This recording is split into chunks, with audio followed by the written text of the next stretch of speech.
So, all right then, my sinister schemers. Welcome back, everybody. We are gathered with our undead anti-heroes that last session named themselves the Left-Hand Horrors, and are dead set on assembling all the pieces of the Rod of Seven Part in a race against other enemies of Vecna who are trying to do the same in order to see who can thwart Vecna's plans first. Who gets their vengeance first. And naturally, all of them have some personal vendettas that they want to settle as well along the way. It's not just about taking the ultimate power over the multiverse. But there are a lot of powerful forces at play. As I've mentioned, this is a race to get the rod at the moment, and has turned into a very tangled web of dark alliances and betrayals and questionable intentions. So, but before we bring you up to speed with a little recap, let's say hello to our protagonists tonight. Let's start with Ronaldo, the Marquise de Slade, who recently took an unusual turn. Seduced by the evening glory, the goddess of obsession and dark love, Ronaldo swiped her locket in Barovia out of the body of a sacrificial victim who was sacrificed in order to revive Count Strahd.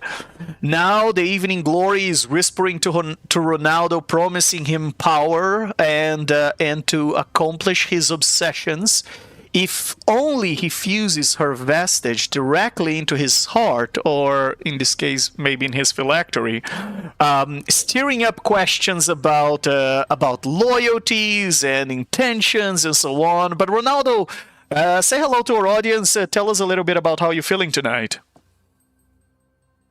Hello, feeling good, feeling a little tired, but feeling good. And, with the locket, why say no? We'll just see. All right. And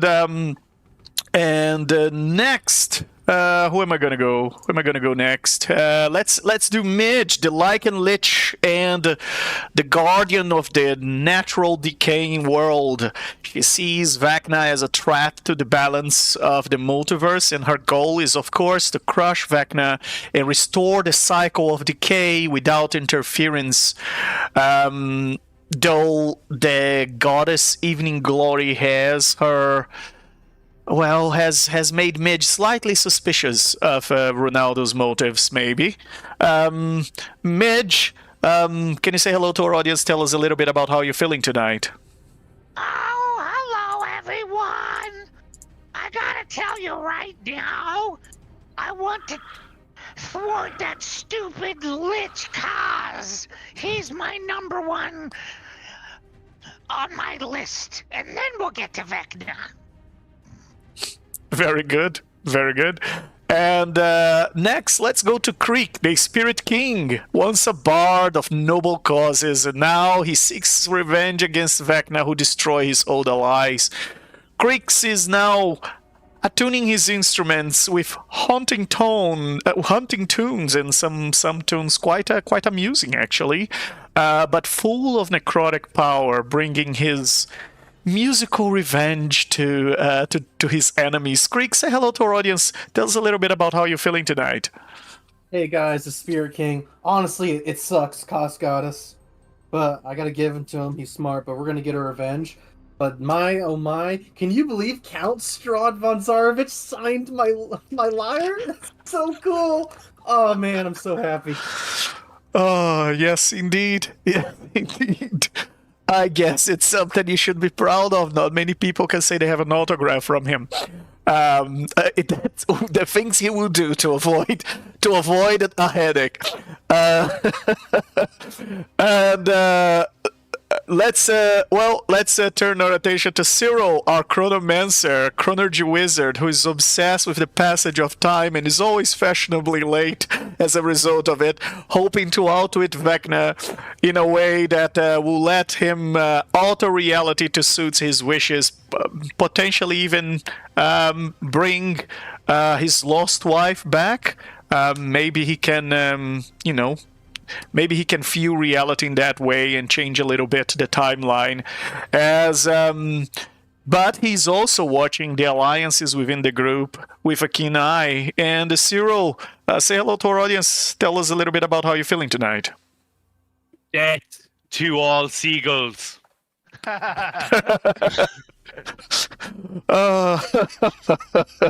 Yes, that was a tough fight you had with the were seagulls. I wonder Seagulls.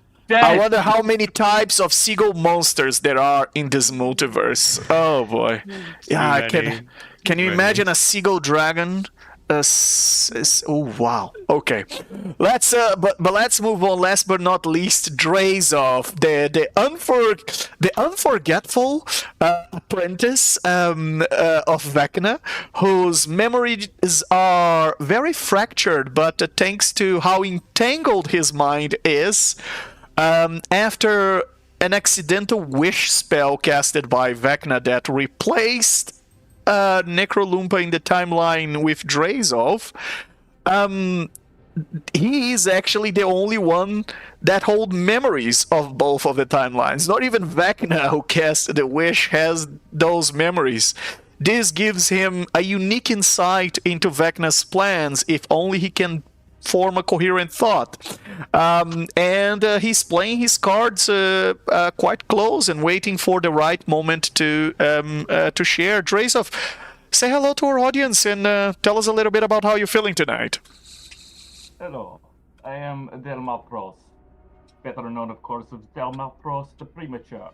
I can see that my reputation precedes me. And today is the most magnificent of days. Yes, we were betrayed by a close friend, by a trusted ally rather, but these things happen. But in the process, I found the most magnificent of items. Still need to go and track it down, but this is a small thing. It will be most invaluable in my work. And for those of you who are just a little bit confused about what is the name he said he is again? Yes, that's unfortunately is one of the side effects of one of the experiments of Drazov that went sideways. Apparently, every time he introduces himself, he forgets his own name and introduces with a new name. So yeah. So now that we said hello to our audience, let me give our audience a little bit of a recap of what happened. In the last session, the left-hand horrors found themselves in Barovia, deceived by Kaz the Deceiver, who has once more deceived Tasha and Illustriel, infiltrating in their sanctum, pretending to be an inquisitor from Barovia named Sarusandra. Kaz played his part very well. He guided the party through the death house to a ritual chamber where Count Strahd was about to be resurrected.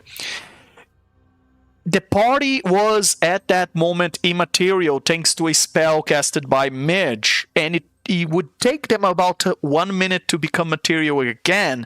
About the same time it would take to Count Strahd to be completely revived. Kaz sees the moment. And not just the moment, he also sees the dagger, the ritualistic dagger that was being used to revive Strahd, and had a piece of the rod inside its handle. And he broke the handle, took the piece of the rod, turned into this gigantic vampire, and just left the death house, walking through the front hole that used to be the front door. But here's the puzzle, though. Kaz now apparently holds 3 pieces of the rod. He was big enough he could potentially have overpowered the party. So why didn't he? He left the left-hand horrors intact, took what he needed, and slipped away.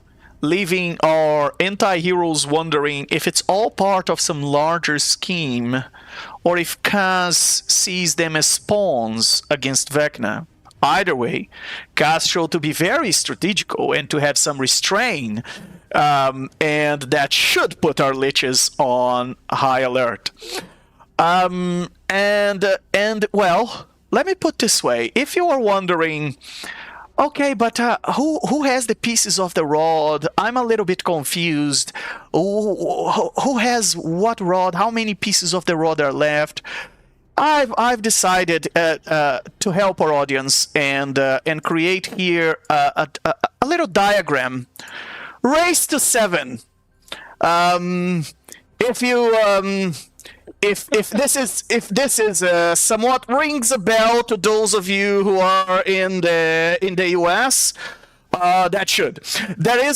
Here's the race to 7. Race to 7 pieces of the rod, and right now we have the first contender to obtain the rod, Kaz, who has the piece of the rod he took from Barovia, the one he took from the rectum of a dead astral god floating in the astral sea, and the third piece of the rod that we have no idea where he took from. Then we have Vocar, who has one of the pieces of the rod, the fourth one, and Drazov, who has the second piece of the rod, which these guys retrieve from a dead ancient kraken named Sharon. And there are 2 pieces of the rod left, the first one and the third one. Now, where are these pieces? You've heard there are...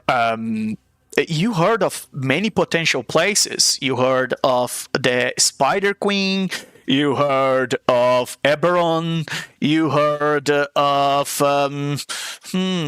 you heard of... the Hells, the 9 Hells. Tiamat potentially could have one. You've heard of... who else? You heard of the Demon Lord Miska, who could potentially have one. You heard of Primus, who could potentially have one. So there's a little bit too many places where you can find the remaining rods, and is a bit of a race, is a bit of a gamble, is a bit of also a Lady and the Tramp situation, because when you have a piece of the rod, you know where the next one is, or at least the direction to the next one. And yeah, while Vocar's party, the left-hand horrors are, they are slurping in that spaghetti from the right. We have Kaz slurping in the spaghetti from the left. And maybe they'll meet in the middle and kiss. Who knows? So yeah, there is a big web of deceit ongoing in the multiverse. Vecna, meanwhile, has been uncharacteristically quiet. He tried to sabotage the party once, but his usual sabotage has slowed down since Morrigan was defeated. Is he secretly glad that you guys are clashing with Kaz? Maybe you are doing him a favor, the same as you might be doing Kaz. It's a kind of a twisted reality that you are living in. Vecna might be banking on his enemies, exhausting each other, making the rod easier to claim at the end when he's ready. There are multiple powers in play here. Things had only got more complicated. Now you have Evening Glory as well, entwined with Ronaldo, offering him a chance to fulfill his dark's desires. If he binds her locket to his phylactery. If early on in this adventure had Chroneps, the dragon god of time, that also looms in the shadow and have been sending some of his clerics and paladins to face the forces of Vecna in Neverwinter. And then there's Tasha and Alustro as well, the wizard too, quote unquote, who have broken... have they broken the party's trust? I don't even think they had the party's trust in the first place. Now that Kaz have tricked them again, they certainly seem incompetent to deal with this sort of problem. And there is a lot of doubt being cast, even of what was once solid alliances in the party. And after the Barovia's chaos, the left-hand horrors now return to Illustrious Sanctum in Sigil. The portal that Cyril and Vocar had come in to meet the rest of the party was still open, because when they arrived, the party was over. As usual, Cyril fashionably late. With Kaz ahead in the rod race, and now holding 3 pieces, it is a very high-stakes chase. The rod pieces that can guide their holders, as I mentioned, to each other, at least in terms of direction. But there is this fated showdown that should be in the future, like some sort of a twisted version of fate. So, without further ado, let's resume our session tonight. Let's head back to the Sanctum, where you guys return after Barovia and after discovering who Kaz really was.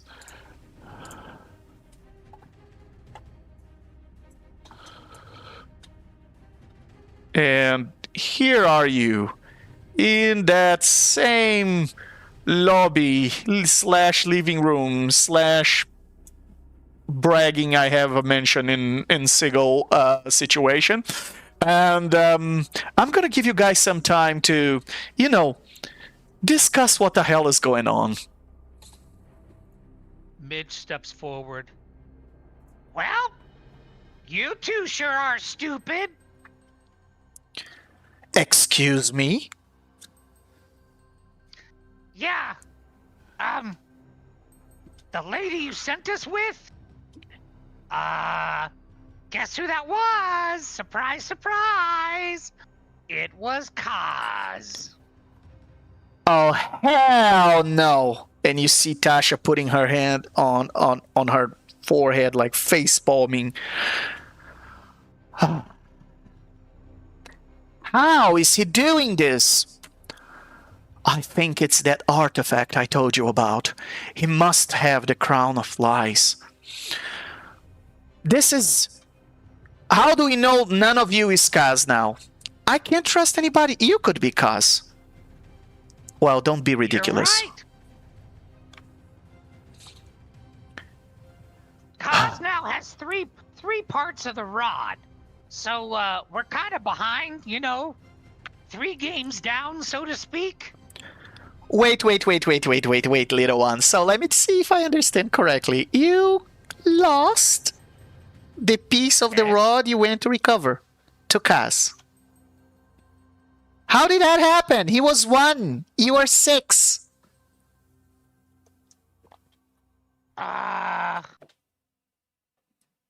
Well, To be fair, snuck in- he was 1 and we are 6, but then as soon as he got the rod, he grew to the size of 600. He literally just marched off. And Illustrio says, excuse me, what do you mean grew to the size of 600? He became a colossus. He grew so tall, he pushed the ceiling out of the cave that we were in, burst through the ground, and then just walked away. By the time we scrambled ourselves out of that dirt pit, he was already gone. Literally, he broke the house. As you say this, Illustrio gets up and she ignores what all of the rest of you are saying and just head to this library, and she starts to look for a book apparently. But keep going. Sorry, Creek. What did you say? I say honestly, I've never seen someone grow to the size of their ego in real life.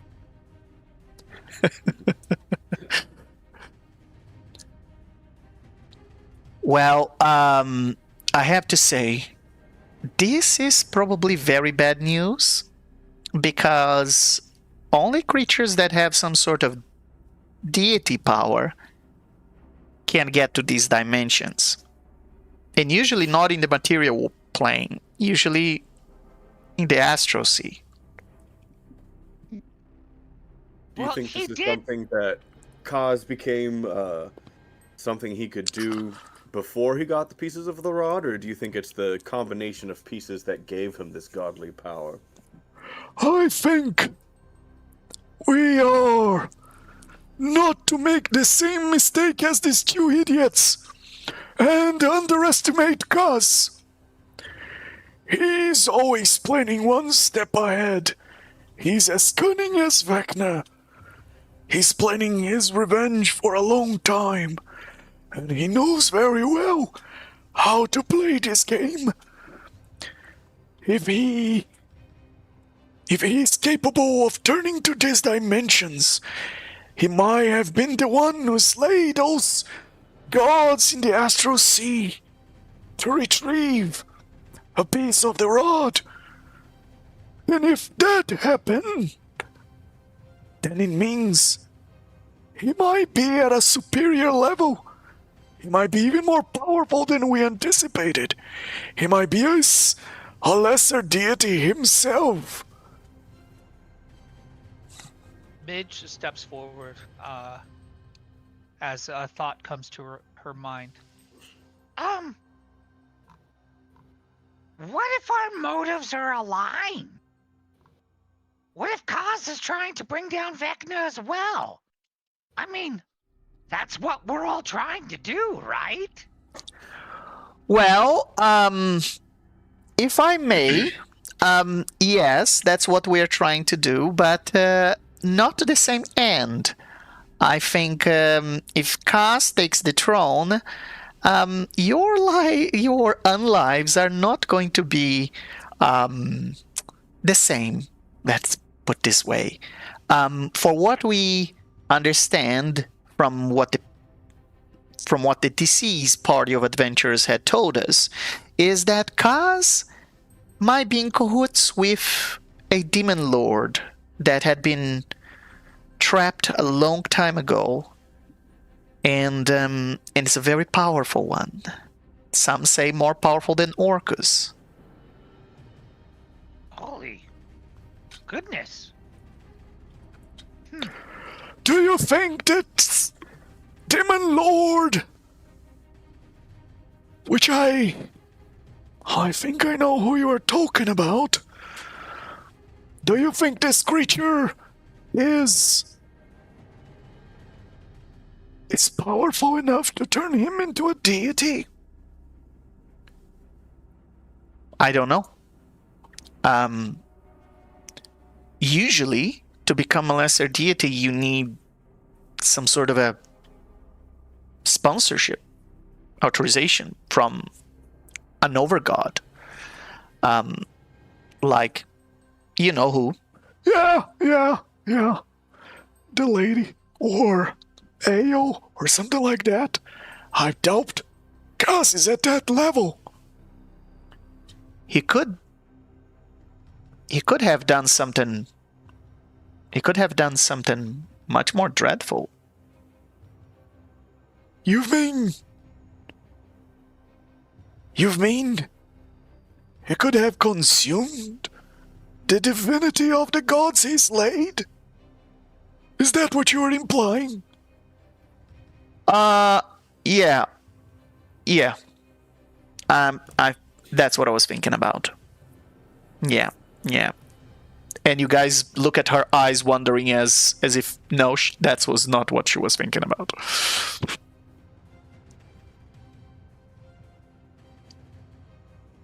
Drezolf is gonna reach over and grab at the air just above Midge's head, like he's trying to steal an invisible hat. And Drezolf, if I may ask, if you can increase your volume just a little bit, because I'm struggling to hear it. Sorry. He's trying to take the stone from me. Oh, okay. No, I'm just he's trying to steal the crown of lies, which he has decided is probably on your head. So he's trying to grab it. On Midge's head? Yes. You little bastard. Okay. What the Yeah, hell? get it! He just creeps Well, look at you and Hold on. Can I roll a perception to see if I notice him? It's an insight in this case to see if you understand grasping what the at hell my is he doing. head? Yes, basically he suspects you have the Yeah. crown of lies, and he's trying to take it away. Yeah. Each of us is arms waving wildly in the air. It's like, what's going on in him? Above my head. Do I notice with the 13? Do I notice him doing it? I may not know why You- he's doing it, but do I... You understand what he's trying to do, because quite obvious. He's just grabbing air on top of your head and trying to pull it up. What the hell are you trying to do? Oh, nothing. Do not mind me. It was nothing. There was a fly. There's always flies around me, you idiot. Yes, but I wanted to take this one and use it for my experiments. Midge just pulls a fly out of her hair and just hands it to him. Here, take this one. Thank you. This will be most useful. You hear Creep go up to Midge and be like, and whisper, I think he likes you. Midge is now a little... Midge was kind of digging on Drazov before, but this is... She's a little confused. Like, she doesn't understand, obviously, with my insight roll, but she's like, doesn't understand what and why he was just doing that, yeah. And Illustrial, while walking and reading a book, approaches Tasha and shows her something in the pages of the book. And then she says,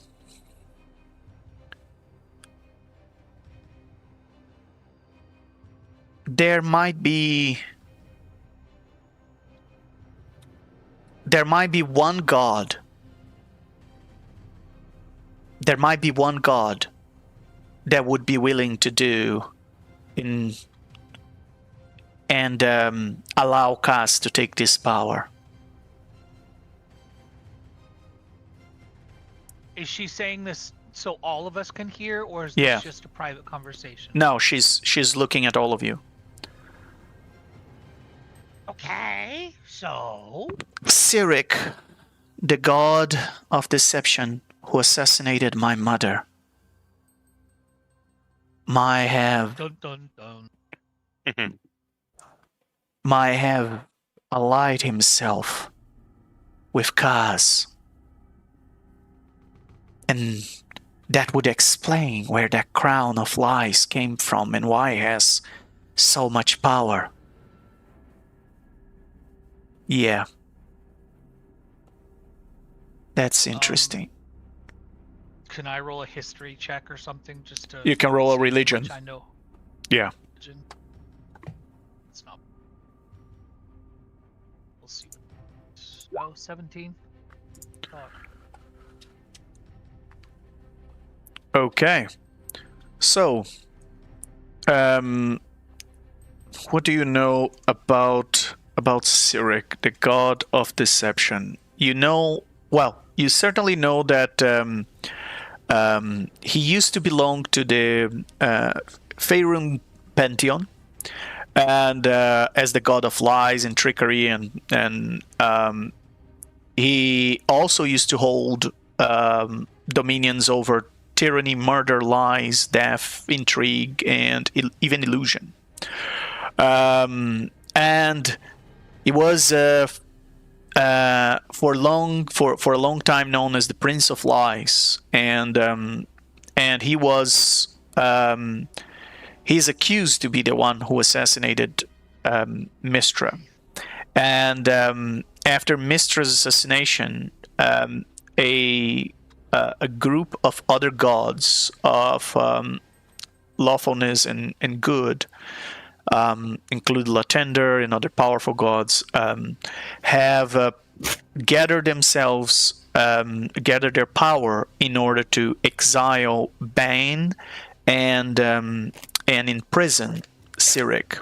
And Cyric has been in a sort of house arrest, where he's locked inside his own dominion. He's not powerless. There are still he still has many followers for obvious reasons, which makes him, as long as he has followers, it makes him immortal. So the only thing the other gods could do is really to lock him up in his own dominion, and that's what they've done. And yeah, since he thinks himself as someone who did a favor to the multiverse by assassinating Mystra. And Midge, what you know about this is that yeah, that's as far as you know. Okay. Thank you.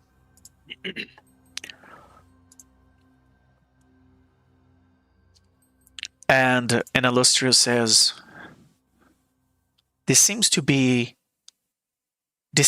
a much worse situation than we anticipated. If what you are saying is true, this is a league above what we can do. The best chance we get is to retrieve the rod. Yes, dear, but you have a little other problem, which is Kaz has 3 pieces of the rod, and he can locate you because you have the other 2, right? So he knows where your party is, where you're going. Oh, the same is true for us.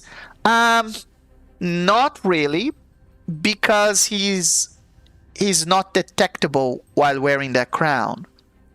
Ah, yeah, I should have expected it. So that overpowers the rod magic this crown does. If it was made by a god, it is possible. I was saying that above the table, not in Midge's voice. I was just commenting. Well, I have to say, this raises a question. How do we hide ourselves from him? We can't be predictable. We have to think about our next steps. Hey, Illustriel, how about you play with your little unsanctioned portal one more time, so that we can head back to a place where chaos cannot detect us. And where should I send you? I'll give you the coordinates. And Vocar and Illustriel head to the area where she summons that portal. And the 5 of you have a little chance to chat with Tasha or whatever, because it takes about 10 minutes to prepare their portal. I was going to say, as Vocar is walking away, Drazol takes a swipe over his head as well. you catch nothing, and he says, "Hey, did I hit a fly as well?" Yes, it was a very large one. I was concerned. Midge reaches into her hair and pulls out a bigger fly. Here you go! And hands it to Drazov. Thank you so very much, Midge. I mean, I've got everything you're looking for, I'm sure. I have no doubt.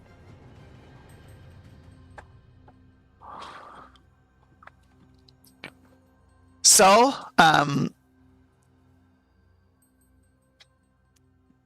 how do we go from here? Are you guys kind of keep in touch, or telling us if you need help, or are you telling us where you're going next? Well, we need to discuss about that. A lot of new information just appeared, and safety should be a #1 priority since Koss himself has quite the powers and capabilities. I think after we get somewhere safe from eyes and ears, then we'll figure out what to do next. Trust. I think trust has now become a much bigger deal than we thought. Well, that's rich coming from a lich. Yeah.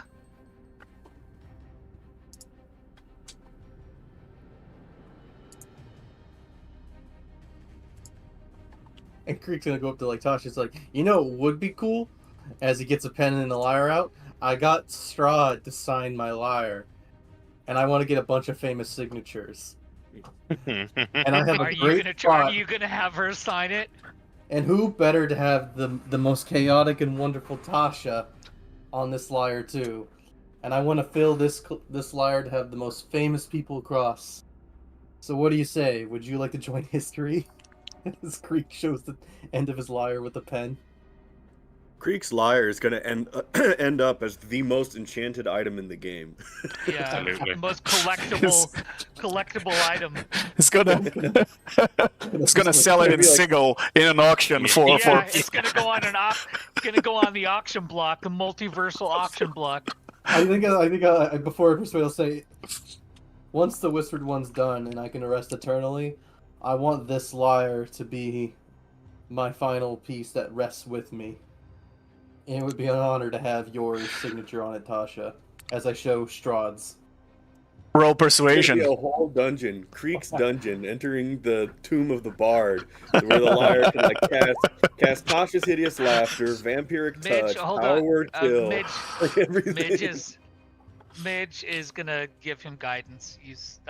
You rolled before I could say it because you got So All right. I know that's high, but I'm still giving you guidance. 34.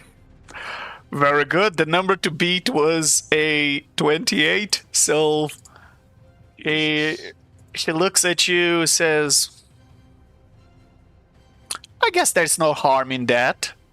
I mean, one hand washes the other, right? She grabs the pen and she signs, and you know that signature has some strings attached. Oh yeah, of course. Of course, but it's great to have. Great, yeah. It's absolutely great. Her signature is quite peculiar, Creek. It has she signs her name with what seems to be magical glyphs. Yeah. Is it like in common or infernal or anything? No, it's just a signature, but it has some magical glyphs instead of normal letters. And depending on the angle you look, it changes color. That's so cool. And Creek just giddies up going like, oh, so many famous signatures. Thank you so much. As a And he's player, also- I'm jealous right now because I collect autographs. So like I'm kind of like, oh, that's such a cool idea. As Creek just starts thinking of lyrics to sing now that he has a growing collection of signatures. Oh, well So done. good. Well done. Yeah. That is a good idea. And takes them. Let's fast forward 10 minutes, as since you guys don't have a lot of topics to talk to Tasha. Unbelievable. Okay. As the portal opens, Vocar says, "Come on, we have no time to waste. After all, this is a race." And he steps into the portal. Yeah. Jumps. I know. Under normal circumstances, I would want to talk to Tasha, but like, I don't know. I feel like You really no want to talk to longer- her after that demon we- armor? I just can't We think know- of anything to say to her. I'm really just Well- kind of like trying to keep track of all this stuff. But Yeah, in character, Ronaldo, normally would be gushing and inwardly and just kind of chatting up Tasha, but he seems a little bit distracted now, as if Oh, his heart for once belongs to someone else. And wait a second, Ronaldo, stay there, please. Don't move still. I have I haven't to. attuned to it yet. I just have it on my person. I know. As you pass through Illustrial, she looks at you with lust in her eye, and she says, "There is something about you, an energy of sorts, something that lures me." Oh, that's just my usual charm and magnitude. You just weren't open to it the first time you saw me. Don't worry, it takes everyone, if not the first time, the second. No, I haven't felt this before. You have something that whispers my name. New perfume, which I got from the other half of Sigil. I guess you never... And he's like inching towards the portal. Never guess where it's from. Bit of Azir sweat and chimera venom. It's one of a kind. And you see a hint of irritation in her eye. She turns as she suddenly turns a bit more serious, and she steps towards you and she says, "Show me." Holy. Catch you on the flip side, sucker! He just jumps in the portal. Just chips. And as you jump into the portal, you are all teleported back to a very familiar place by now, to you and to this and to our audience, as you all head back to your little hub, the necro tree.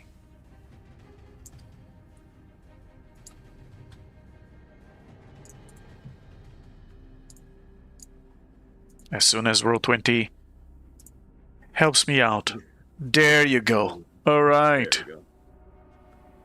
And here are you, back in the necro tree, as you having yet another left-handed horrors pre-operational meeting. Midge opens up the iron flask and lets you out. And let's Gloria. Ah, free. Gloria. Oh, Gloria. Yeah. Go for a swim. Yeah. There she is. Forgot about Gloria.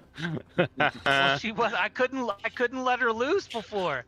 I gotta let her get out. Get some. Ronaldo is kind of taken aback and he says, "That has only a face a midge could love." And Midge walks over. There, Gloria. Sorry for keeping you in there for so long. And Midge looks at Vocar. Where can I get one of these for myself? Because I'm sure you want yours back, right? As she's holding the iron flask in her hand. You asking that to Vocar? Yes. Yeah. He says, "You know what? You're making good use of it. I'll buy another one. I should have done that in Sigil. Oh, I forgot. By the way, I also forgot when you got this fish." Too. I got it when we were in the astral sea. It just came to me. Yeah. You know, it's the age. Sometimes we forget stuff. That's why I always make notes on my arm. Unfortunately, that's the arm that got cut off. So I never remember my notes. What do you do when you run out of space on your arm, though?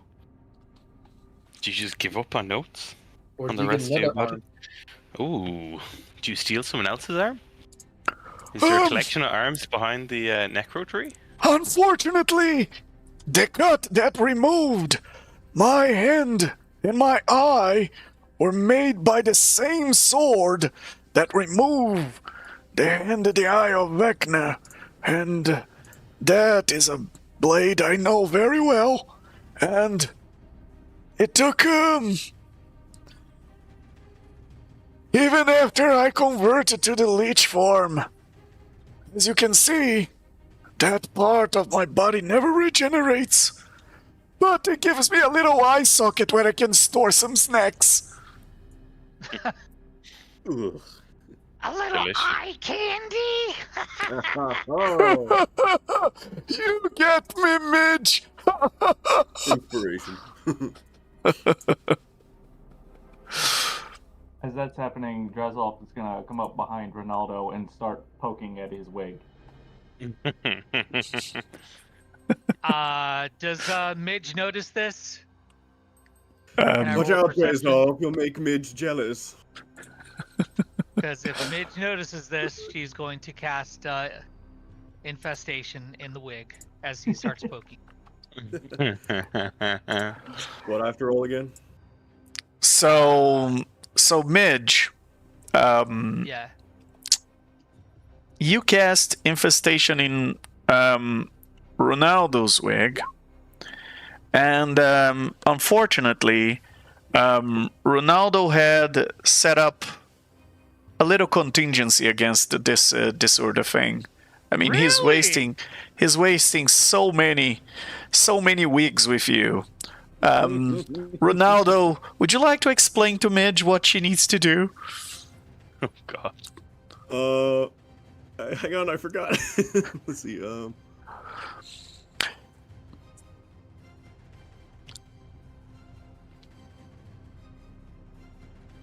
my goodness, where did I write it down? So, if you want, I can remind you. Yep. Ronaldo has enchanted his wig with a simple charm that would activate the next time Midge tries to cast infestation spell on it. Oh my Ronaldo's God, I love wig will remain intact, and instead, the sweet-smelling flowers will emerge and blossom all over you, Midge, emitting this, That's right, Ronaldo. this Ronaldo pleasant looks at me. perfume. Looks at Midge and says, "Whoopsie daisy," and you're covered with flowers and you smell absolutely fantastic. What the hell is happening? And Midge, like, she sees and she just starts rolling on the ground, trying to get all of it off and trying to get as dirty as she can. Get it off me! Get it off me! Let it go! Get it off! I thought you liked flowers. Weren't they a part of nature to you? The Greek looks in confusion. I like bad-smelling, nasty flowers, not these sweet-smelling, pretty things. Get them off me! Tulips and roses are like growing up and then emerging with their blossoms, just the full rose petals, just. I mean, it's like Midge is on fire. She like stopped, dropped, and rolled on the ground to try and get it all off of her, like when a dog rolls on its back, you know, and is like trying to scratch its back on the grass. That's Midge right now. Ronaldo's just gonna let her squirm. And he's like, pats his wig, he's like, there we go, nice and tidy. Oh, it's on like Donkey Kong, dude. And Vocar says, "Oh, that's nice for a change, Midge. You kind of look strange, colorful. I would have to get used to this." No, And you can see, don't, Sean. Gloria is starting to swim a little bit farther away from you, Midge. Now that now that you Oh, smell no. better. No. Midge cast poison spray on herself. Oh my god. The lengths she will go. It's like she's putting hairspray on her hair. She just has her hand facing herself and just putting poison all over herself. That definitely killed the flowers. Well, Vocar draws on the ground and he says, "Come on, I'm gonna get a stick now, and I'm gonna draw on the ground like we plan when we're going to do a siege or kind of things, and we can pretend we're very good strategists when we know we suck at this. But here, let's get around." And he draws that the same schematic of the race to 7 on the ground, and he says, "All right, so we have 2 pieces of the rod to go, and I have no idea in all the possible places I heard where they could be. Also, we don't know which piece Kaz already took. So, the leads we had, and I'll make this simple. We had the lead to go to Primus. We had the lead to go to Eberron. We had the lead to go to Loth. And we had also the lead to go to Tiamat. 4 places. And 3 pieces of the rod. Knowing that at least one of these places will be a complete... 2 of these places will be a complete bust.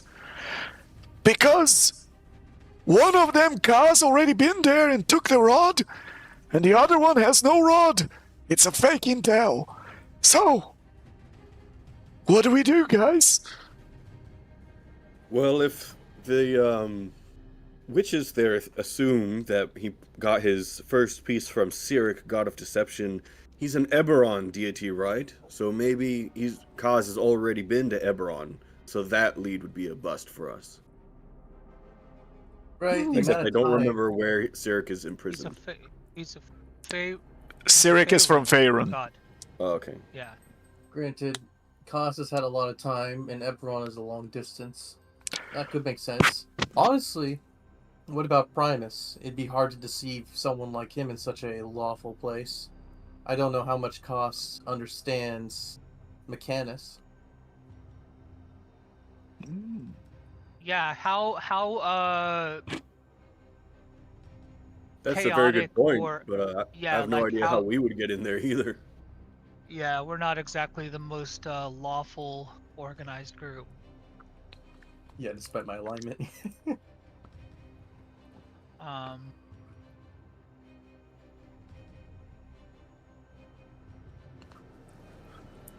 yeah, here we're back to the analysis paralysis again. Do we get any information off the rod pieces we have on a general direction? Yeah, Well, the if you Primus use is- them, here, all of them point would towards happen. all of them point Portal. south towards the teleportation circle, the permanent the permanent portal there. Yeah. Well- yeah.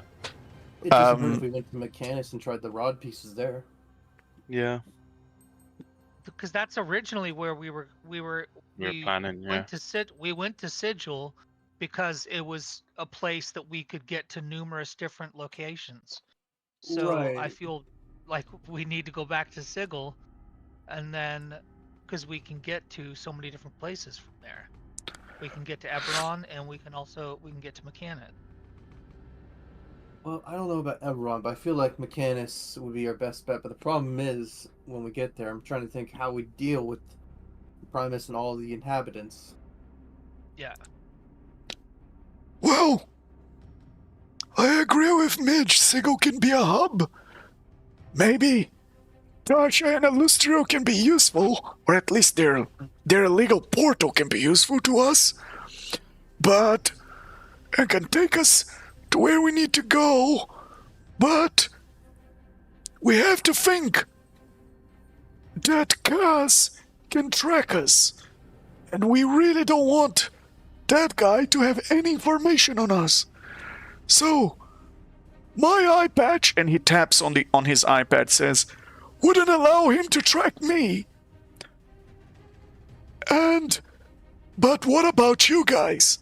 Do you have any protection against divination? Oh. I would. So if we each were protected against divination and we each carried a rod, would we still be protected, or do you think the rods would negate that? I don't know. Well, I know rods are that, artifacts. It seemed to work.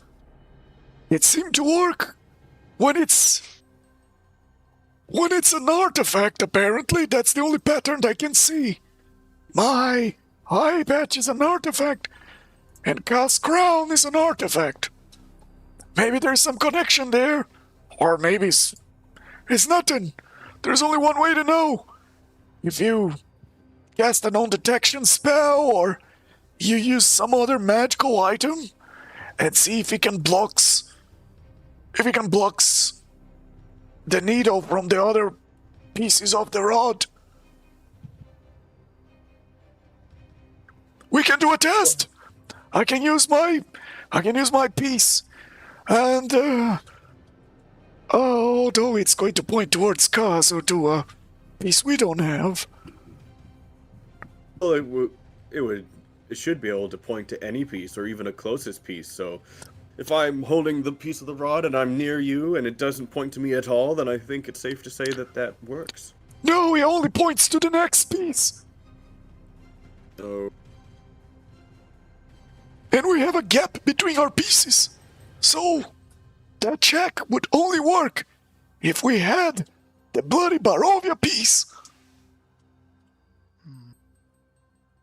Well, what about Drazol's piece? If it's not Yeah. connected, either or, that'll lead us to a piece we don't have. And it won't lead to. Yeah, it'll lead to 1 or 3. Yeah. Drazov, Yeah.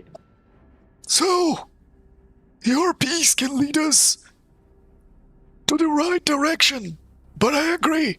I think we need to get to the plane and see if the rod that Drazov have points towards a place in that plane. If it doesn't, we get the hell out of there. I think Midge's plan and Creek's plan seems to work. Well, let's not also forget, if Drazol points to one piece, your piece can has a chance to point to the same as well, correct? Yeah, if both our pieces are pointing to the same direction, I guess we could conceive that that's the third piece. Either way, I think we should use Drazol's, because we're guaranteed to find a new piece. Yes. Mm-hmm. So back to Sigil. the idea of Vocar's. Holding them Vocar's both is- out. Vocar's is 50-50. Yeah. So above the table, Kaz, his Barovian piece will point just specifically to Vocar. It's not gonna. Will it lead? It won't show him where one or where those two connected to Drazov are. Correct? Am I reading this correctly? I think so. Right.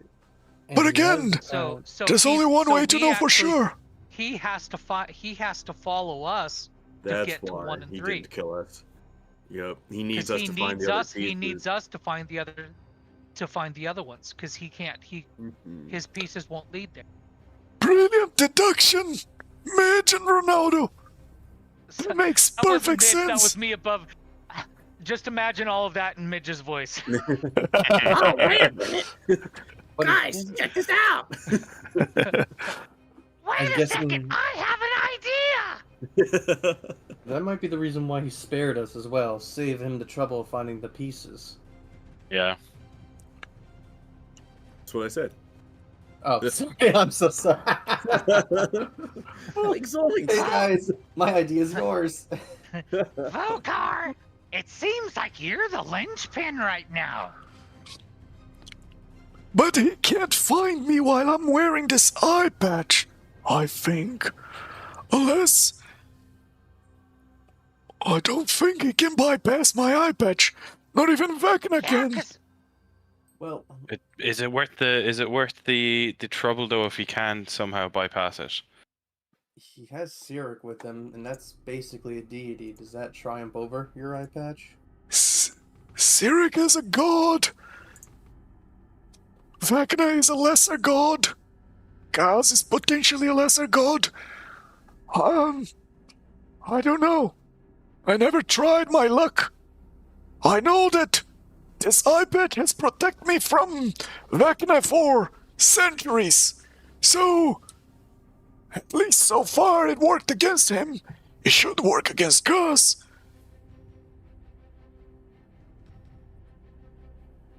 So again, above the table, we're assuming then that he found the end piece first. That led him to the Astral Sea, which then led him to Barovia. That would be the order that he's found his. That makes sense. You can assume an identity and then wait for the opportune moment. Yeah. Oh That- goodness. Sorry, could you repeat that, please? I was reading. What I just said? Yeah, Yeah. if you look, so we assume then that he found the end piece on the opposite side of where we are, which then led him to the astral sea, to the dead god. Once he got that one, that led him to Barovia, and now, like we've deduced, he can't go any further because Vocar has the handle, the middle Yep. piece. So And I don't think we can ask we anyone actually to help. have the upper hand right now. It doesn't feel like it, but we do.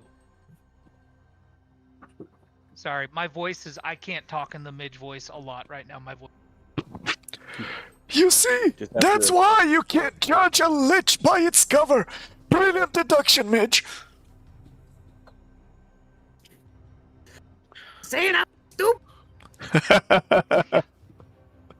Thank you, Vocar! All right. So, what are we gonna do? Does my intelligence even support that deduction? It's a 12. It's not too bad. Wisdom is that's above better. average. That's wisdom. Wisdom is 20, so we'll say that that's Ooh. wisdom. Yeah. Wisdom above 20. Holy cow. And with my No, it's at charisma, 20. I That's can't go. good. I can't go past 20 yet. Not till Oh, yeah. we get. Yet. So- uh, So let me see if I understood. The fact that me and Cyril arrived late to the party there, the death house, when Kaz had already left. Did we just get incredibly lucky? Yep. That was extremely fortuitous. Perhaps a deity of fate is smiling upon us. Or, once again, as the Time Master himself, I timed it perfectly. You can thank me, guys. You can thank me. I was busy doing some house cleaning. That Chronepsis, maybe Chronepsis helped a little bit too. The time god. I And mean, the he Nick- seems to be in favor of what we're doing, so he might have had a hand in that also. well, you Or did make Cyril. it nick of time. Cyril, as a wizard, is never late. A wizard arrives precisely when he means to. Exactly. Okay. Yes, Lord of the Cyril, your Rings. timing was, as always, perfect. Man, it's Lord And of the as he says Rods. this, Come on. He makes Yeah. a motion as though he's going to pat him on the shoulder, but instead starts patting him about the head.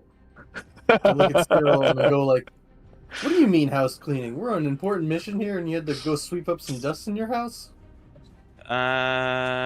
Yeah, let's say dust. And let's say I swept. A lich Alright, that so- sweeps. I hear it all. All right, so the plan is, I think, take a long rest so we can rest up, and then take the portal to the plane of Sigil, and then Yes. use the rod piece to kind of figure out which plane, which portal to go to next. And while in That's our best- Sigil, yeah. let's make sure we get an iron flask and some amulets of non-detection or protection against divination or whatever it is that can help you. Maybe some scrolls of non-detection, whatever it is that you can put on yourselves. Sounds good. Above the table, are those gonna be attunement items? No idea. You gotta buy them and identify them.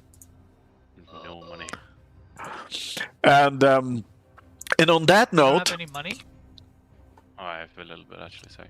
and on that note, let's have a quick interval of 5-10 minutes, a little bio break, and while we do so, let me leave the audience with a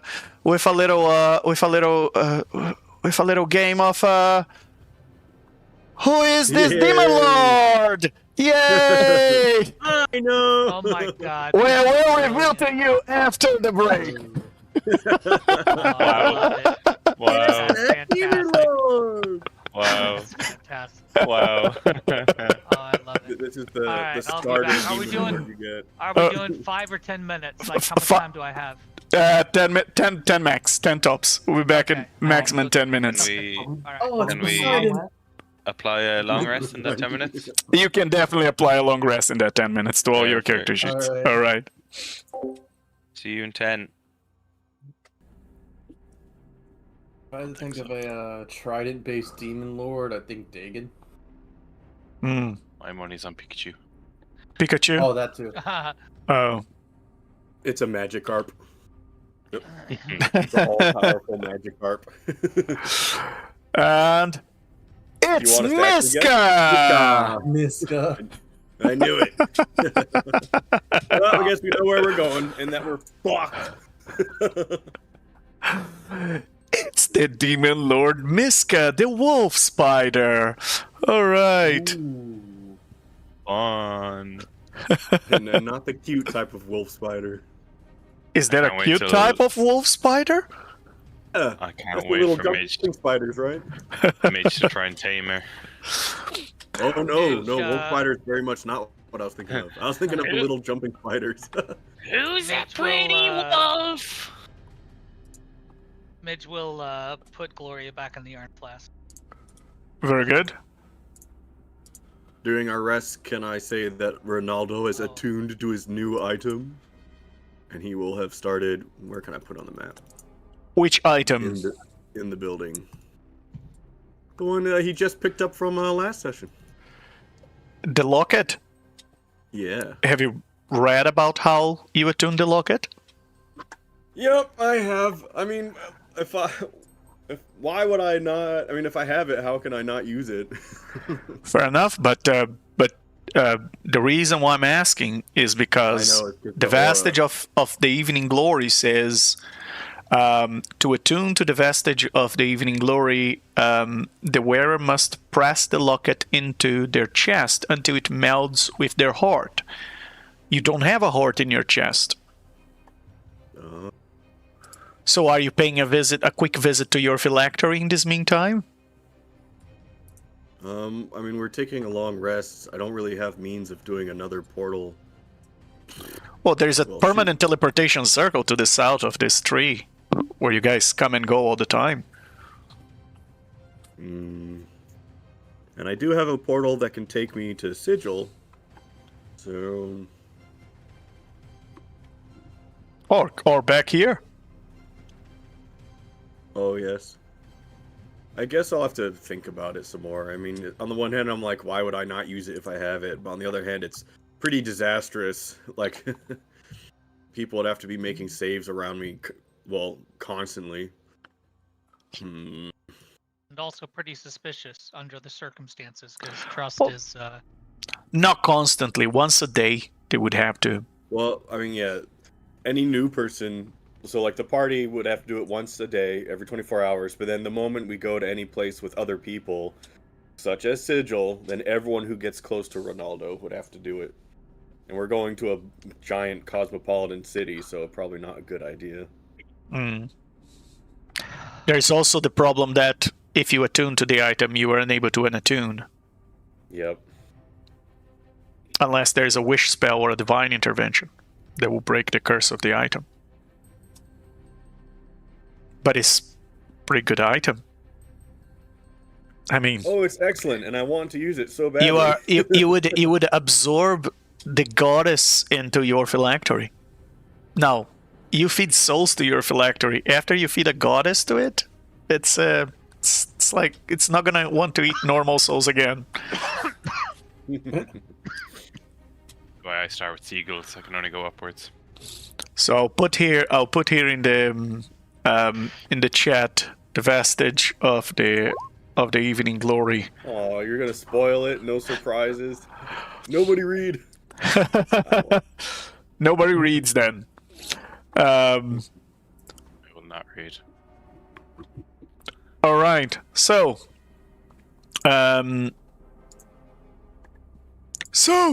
where are we going next? Oh, real quick before I forget, upon Yeah. waking up, or upon finishing the long rest, Drazol is going to manifest his spectral mind and create a scroll of disintegrate. Very good. And all right, the manifest mind, right? Yep. Okay. And how does it look like your awakened spell book? It appears basically as like a ephemeral, ethereal, kind of just like transparent, sort of glistening copy of the book itself that just kind of floats around near Drazolf and occasionally flaps its pages as it just kind of hovers in the air. Very good. So, guys, now you see that there is this spectral book flapping in the air near Drazolf. And Just barely visible. it's yeah. All right.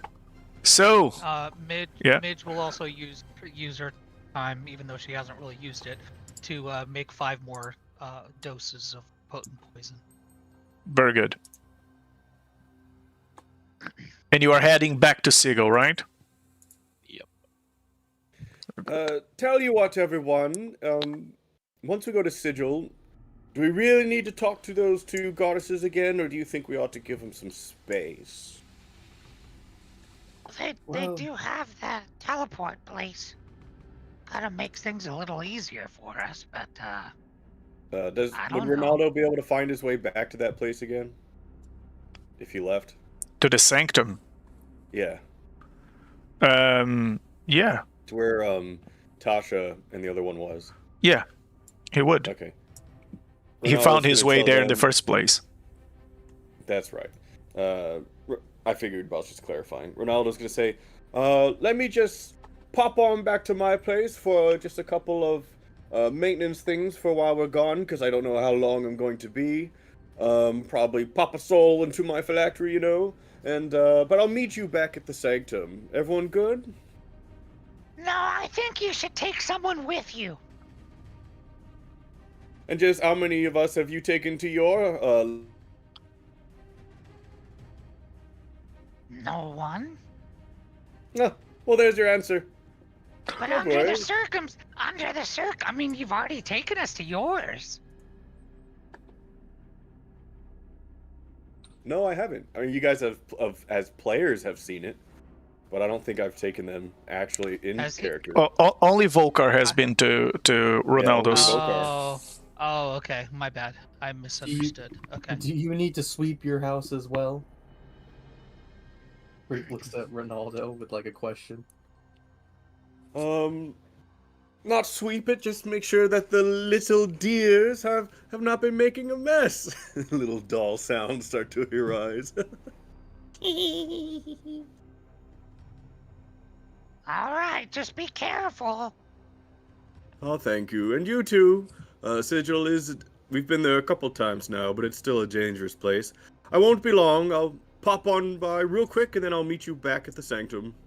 Ta-ta! Insight check. Go ahead. 26. Before Ronaldo leaves, I'm gonna bardic inspiration, but finish Midge's thing first. Persuasion or deception, Ronaldo? What would you like to roll?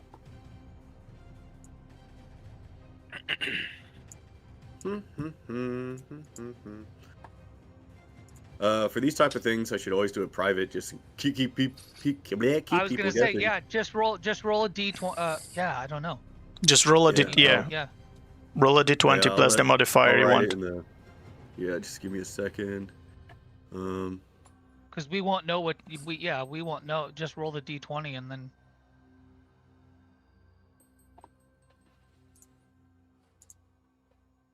Here, 1 second.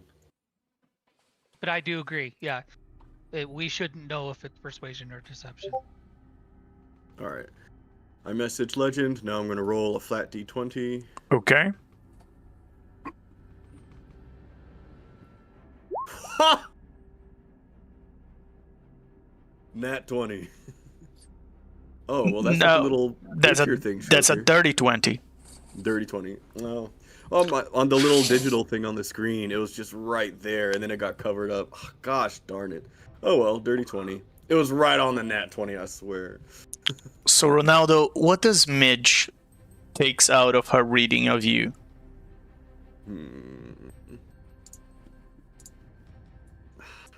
Let's see. I don't remember from last week. Do I? Because we were both going for the locket at the same time. Did I see? I don't remember. Did I You actually saw see him putting the take it? locket, and when he went to the little corner to answer to Evening Glory, Yeah. and he gave like a I big was aware of him as speech, well. a big passioned speech. You were nearby as well, yeah. Yeah. So that's okay. So Ronaldo, what does Mitch take away from you? Hang on, I just got messaged. That's just me for bardic inspiration, but you can finish your thing up with Mitch.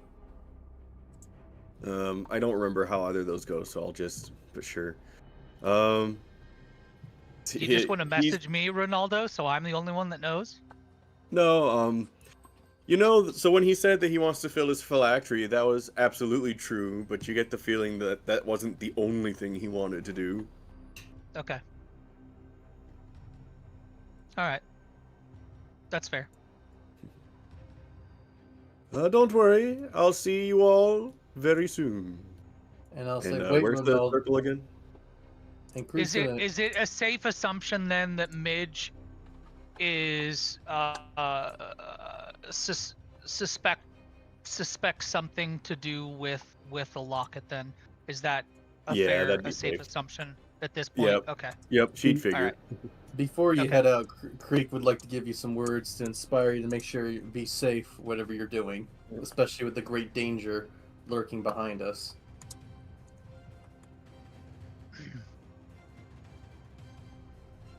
Hold on, where is it? Alright, I found the song for you.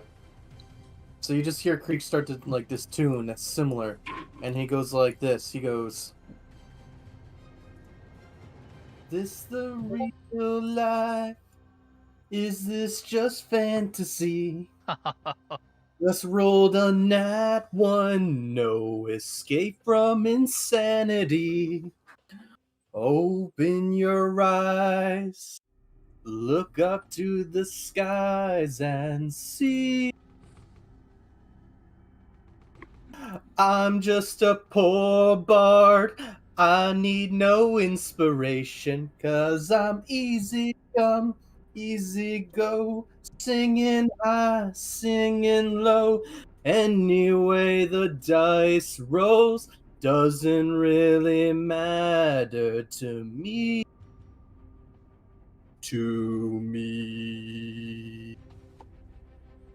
Ronaldo, as he's inching away, he's just singing along with him. Doesn't really matter. Ronaldo, to me. take care, my man. Gonna clean his house again. Gotta sweep that rug once again. Ronaldo, stay safe. Don't let us go. And as you hear that, you just leave. Very good. Ronaldo, let me bring you quickly back to your lair as you say your farewell to the party.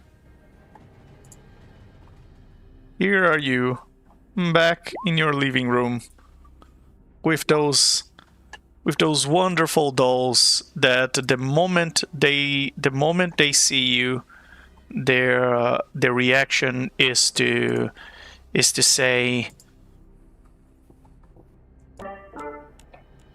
Papa, did you come to play with us? No, I don't have time to play, but it's so good to see you all. And he goes and gets on a knee so that he's short enough for them to give him a hug. Hello, my here. darlings. I'm just popping by really briefly. I'm afraid I can't play. Aww.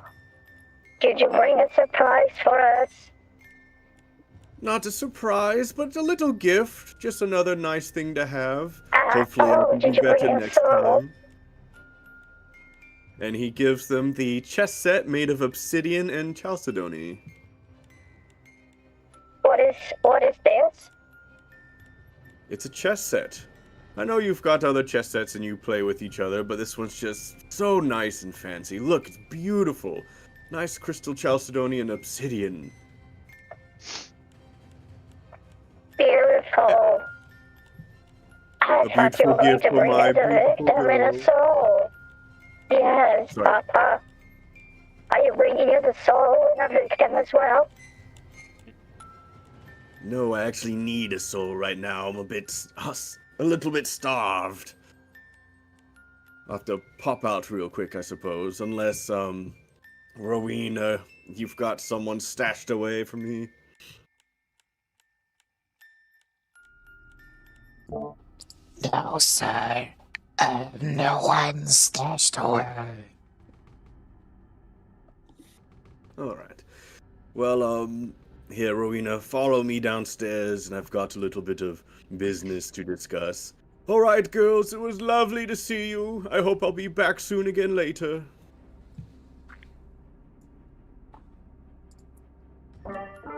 Bye, Papa. We love you, Papa. Papa, play with us. Play with us, Papa.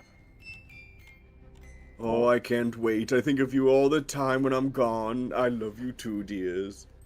And he's gonna go with Rowena and, inform her of what I texted you about doing. And then after that, he's gonna return to the fireplace to use the teleportation. Which I have something to say for that too, unless you wanted to add something. No, that's it. As you've, Hang on. What's the name of the, place I have to teleport to again? The inn, right? yes, it's an inn. Remember what? It's an inn in Sigil. Let me.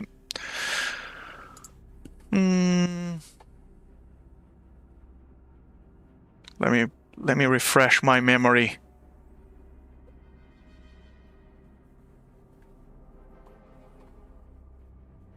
Well, while I'm refreshing my memory, let me get the party there. As the rest of you arrive in Sigil, I assume you are going to the Sanctum. I would, yeah. Yeah. Yeah.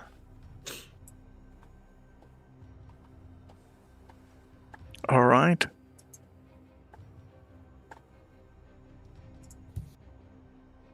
How much are we going to reveal to these ladies, guys? And here are you again, in the next day, as the two of them are still talking while reviewing books, as you enter the Sanctum. Ah, you guys again. I guess you are coming here to use the portal, right? That's the only use you have for us. It's just to cast portals for you.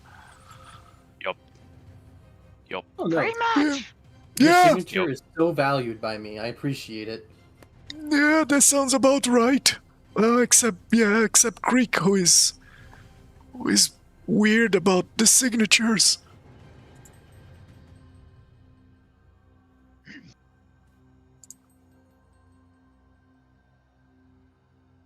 We have to tell them where we're going, though. Otherwise, she can't open the portal. Am I correct? Yeah.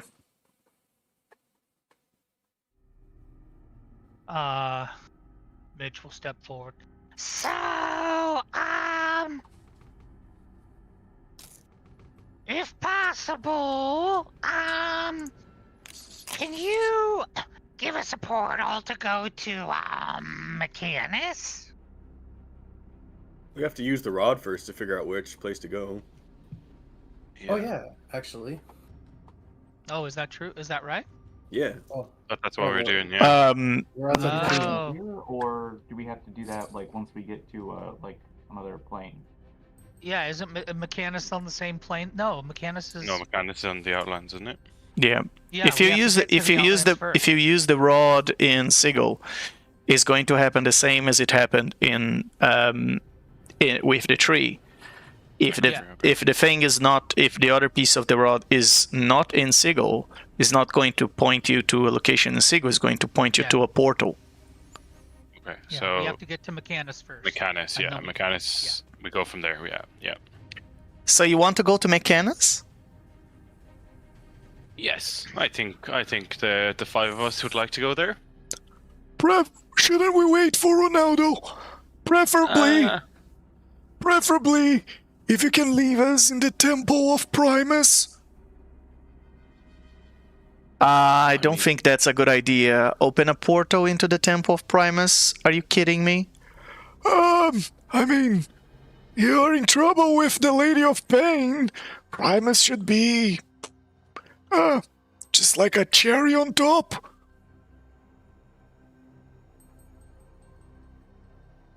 I look to Vocar and I say, well, is there any laws that we should be aware of?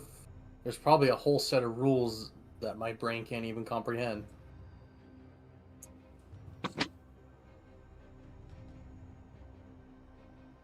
Yeah, it's a place that screws up your mind.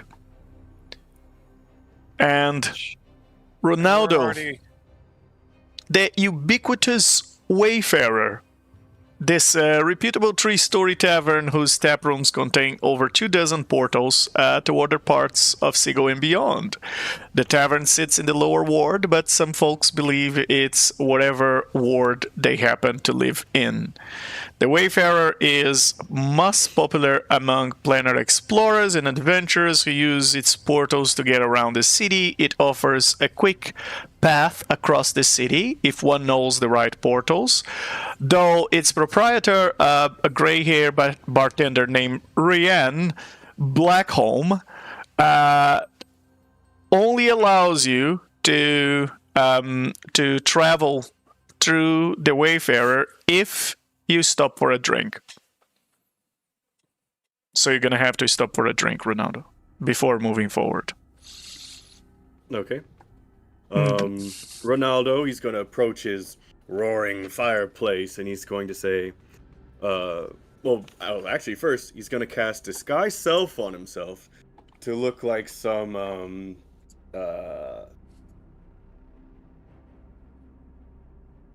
very well-dressed Flusy, some large dress, anyways, some sort of very attractive human woman. And he's gonna swirl around, but in his regular Ronaldo voice, he's gonna look at Rowena and be like, "So, how do I look? Think I can deceive someone with this?" Yes, I think you look fabulous. Oh, stop. You're just saying that because I'm your boss. Yes. Oh, you're supposed to say no. I worked very hard on this disguise. I'm sorry, boss. Would you like me to say no now? Oh, it's alright, Rowena.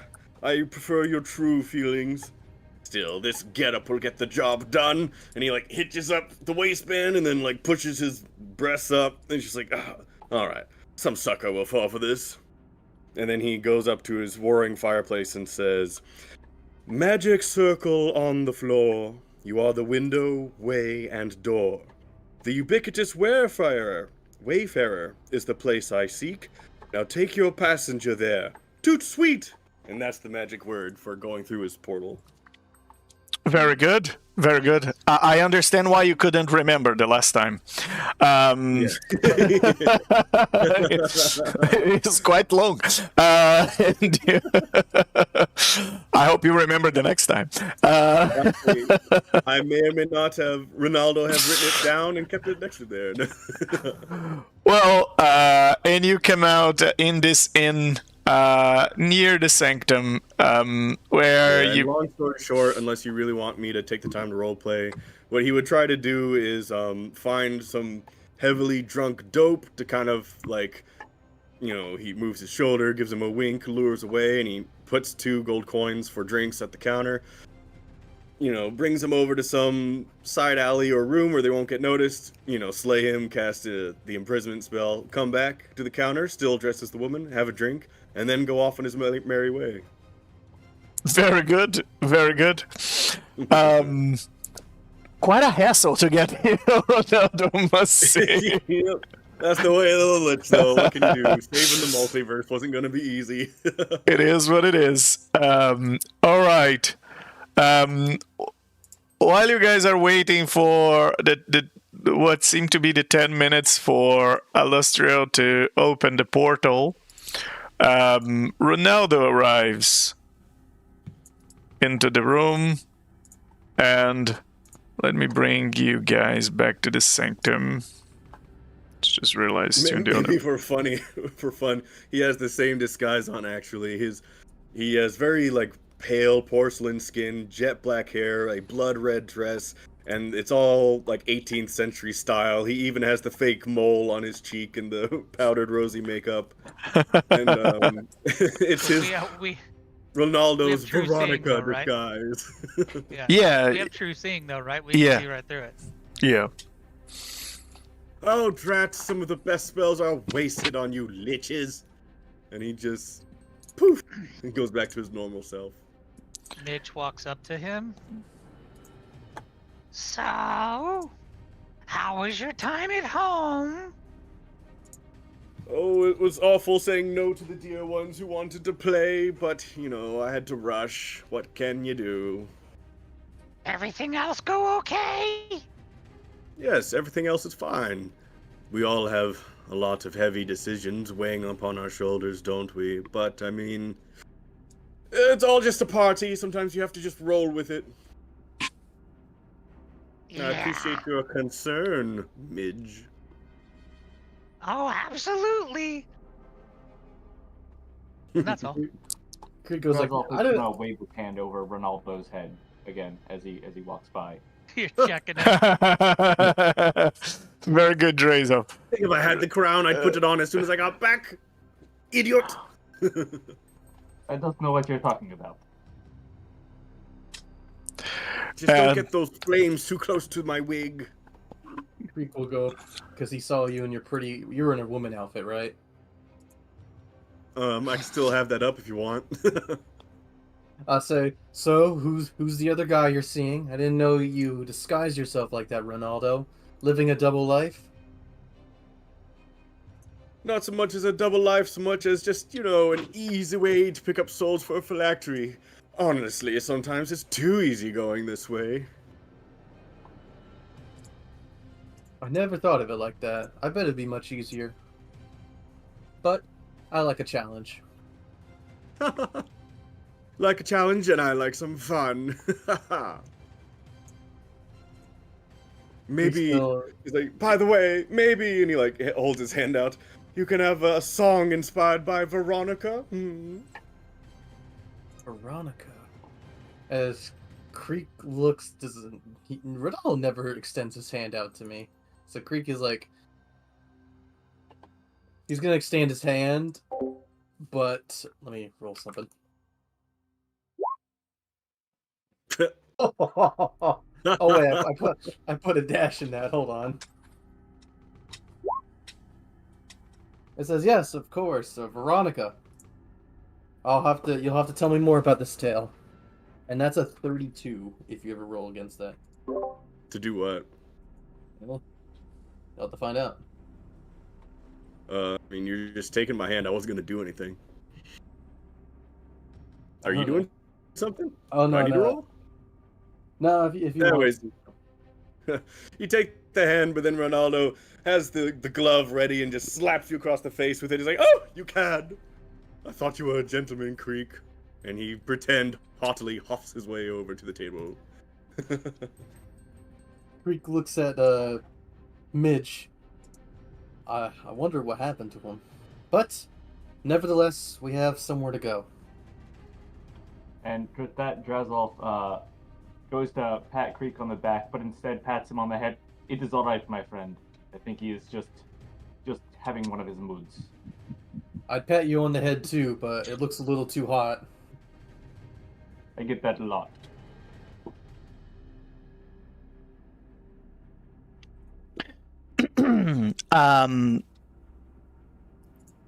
If you liches are done with the playing around, the portal is awaiting. I don't really want to keep a portal into the Temple of Primus open for too long. Midge is going to just keep an eye on Ronaldo and go into the portal after he does. Tyro's gonna jump headlong in. Creek just like a backward falls in. Away we go. Do I notice, just because of based off of, does Alestria have any type of reaction to Ronaldo this time? No, Do I notice anything? Okay. no. She has no reaction. And as she steps away from your smell, Midge, you've noticed Vocar continues to sit on the couch, and he says, "I'll wait for you here, just in case." Wait, we forgot to buy our stuff. Oh, would you like me to go shopping? Yeah, we need those anti-detection things. Oh, Yeah, we need the rod piece, at least one. Razor Yeah, has one. Drazov has it. But he doesn't. Oh, okay. But he doesn't have an anti-detection thing. oh, Yeah, but No. would, Vocar is the one that can be tracked. yeah. We can't. Even with Because Drazol's piece, he can't track that one. so Vocar, It's- Vocar has a patch that prevents him from being tracked. An eye patch. That's Okay. what he Each took. piece can detect only the following piece. Okay. Yeah. Yeah, That's the one that connects to it. Yeah. yeah. All right. Okay, so we're good to go then.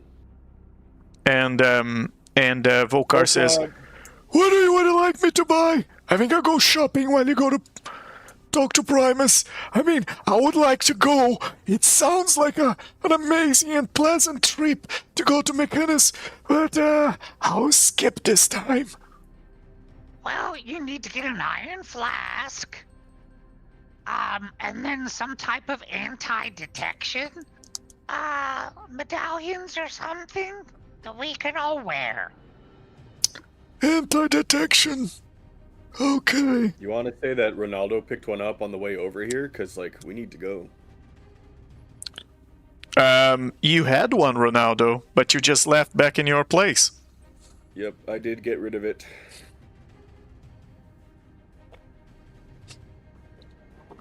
All right. You can always... Alustriel, aren't you capable to cast a non-detection spell on these poor creatures?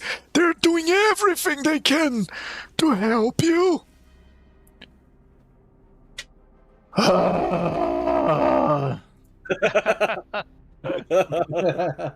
And she goes and looks into her scrolls, and she pulls 2 scrolls and she says, "I only have 2. Here you go."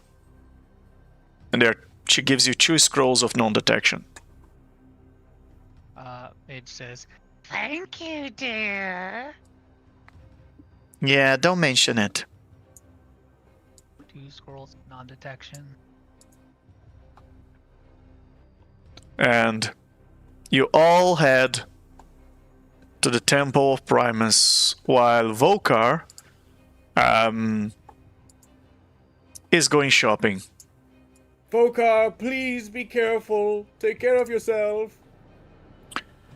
As you step into Mechanus, what you see in front of you is a city that works just like a Swiss clock.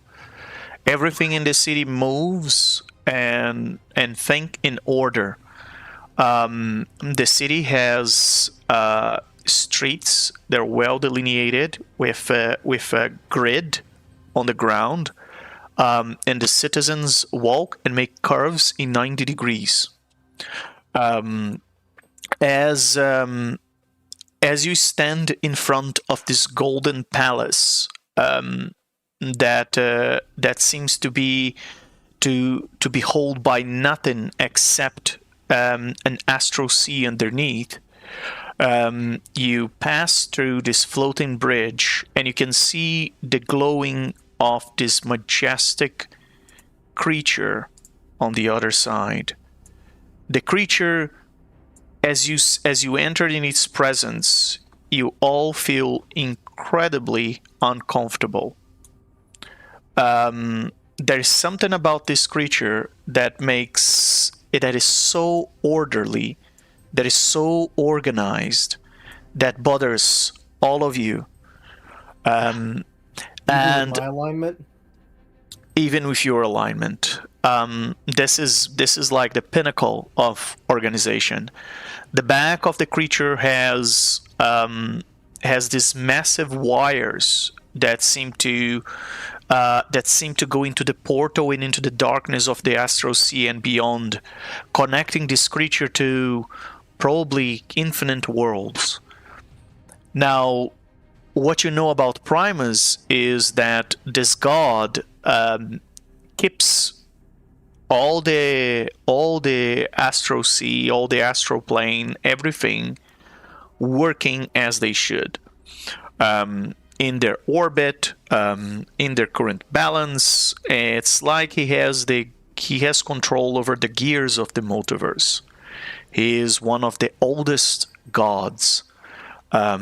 Some say even the first one, and he has existed since forever. He is completely neutral and completely lawful, and you can see the several heads of Primus that seem to fill in this room. Yes, it's not just one mind; it's several.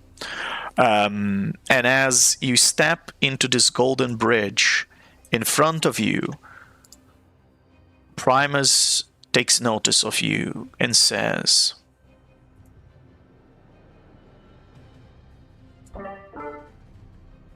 "What do you do here? What is the purpose of this visit?"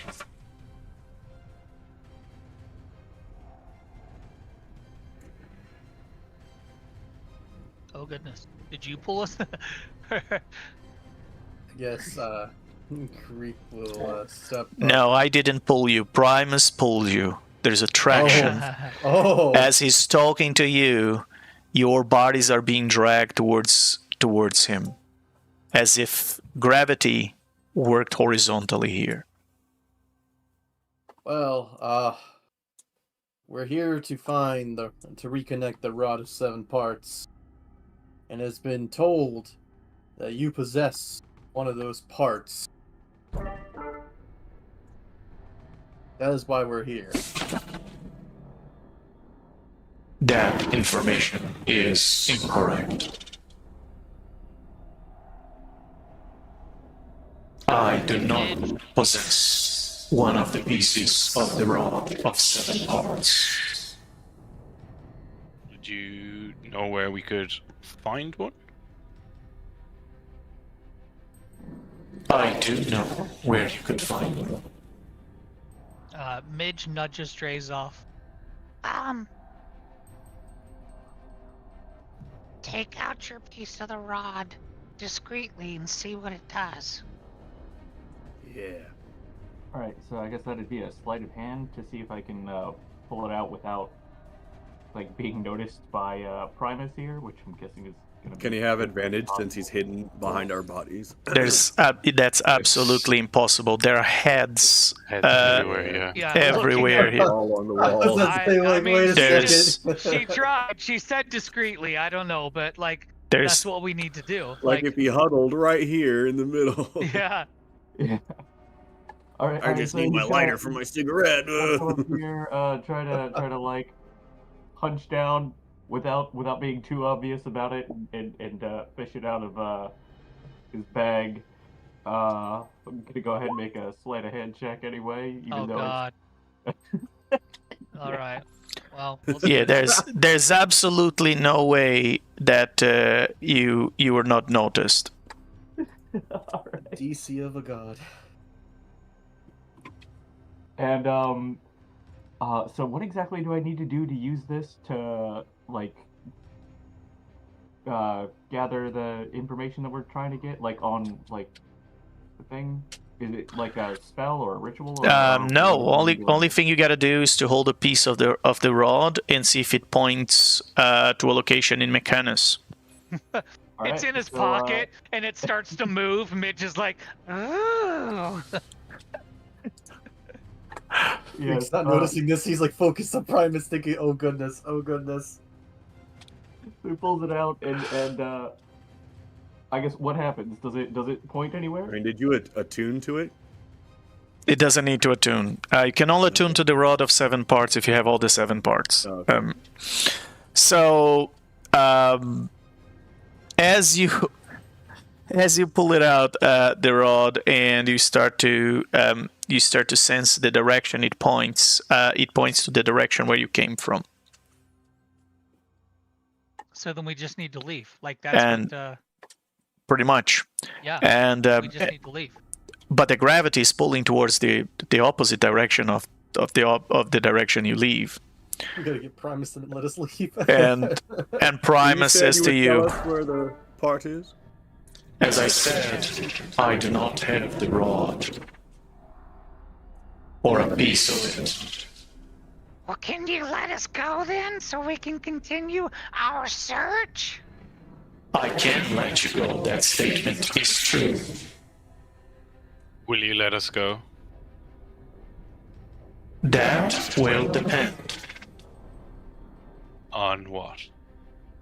What is that you intend to accomplish with this piece of the rod that you see? Midge steps forward. I seek balance. Vecna is trying to take control. And I believe that ultimate power is not good for the multiverse.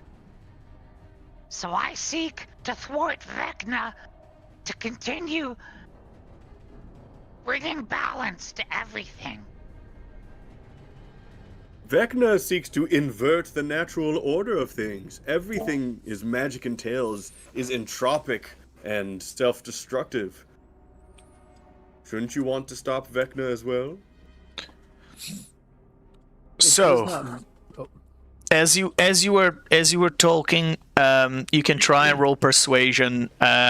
Each one of you with advantage, either Midge or Ronaldo. You choose which one, as one is helping the other.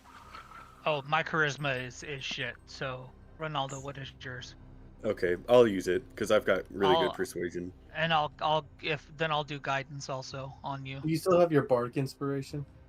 All right, and that's a plus Gone D12, by now. right? It'd be gone by now. Yeah. I can cast oh my god, what's it called? Against First, God. first, let's see what he rolls. Guarantees it. All right, so I just roll with advantage, persuasion first, Yes. Plus a D4. plus a D4. Okay.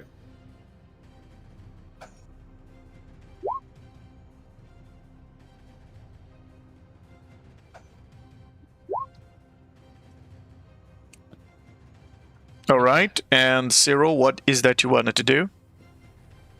Converging future to guarantee a past. I Oh. succeed. Okay. All right. So that was you rolled 15. Okay. All right. So Primus answer to you and says, I do not believe you understand the meaning of balance. I think your vision is biased. Yet, perhaps there are other creatures that will balance you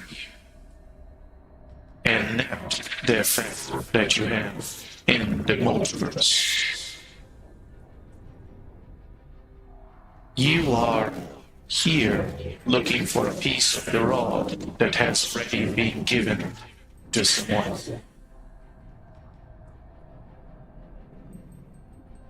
Oh Who dear. has it been given to? Who has it? To the great Mordekainen. Oh. Okay. Will you release us so we can go seek him out then? You may leave now. And as he says, you may leave now, suddenly you start to feel a pull towards the south as a vortex appears behind you. And you really don't have an option of not leaving, as you are all sucked into this portal inevitably, Oh no! and you are expelled out of this clockwork realm, where that seems to be running the calculation for the entire multiverse. And my signature. Oh. That would have been a great one. oh right, No oh place boy. like Primus. Yeah, There's no you're place moving like your Primus. top I'm layer. using it. I'm moving the map That's instead what of. Primus can do. He can move the whole top Wow. layer. Yes, you guys are all. Well, The reality is being distorted. Okay, and on that note, Real life. let me drop Where does you. this take us? Imagine it takes us to limbo. Um, Oh. no, it takes you to a random place in the Astral Sea. oh, Midge will release Gloria then. Very good. The Astral Sea just uses willpower to move, right? intelligence, yeah. Yeah, you can use your. It's 3 Fortunately, times your liches intelligence don't score. move. Yeah.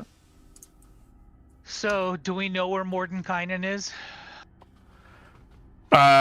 Roll an intelligence check to see if you guys remember something. I mean, Drazov, you would have disadvantage on this, naturally. This is just a flat intelligence. For some 20. things, Drazov, your intelligence, your memory is very good. For other things, it's terrible. Cyril, you roll a nat 20. You guys can stop there. No need to. Cyril, you get inspiration out of this, as you remember On a nat that. 20, he's like, well, on Fridays, he's watching a stream.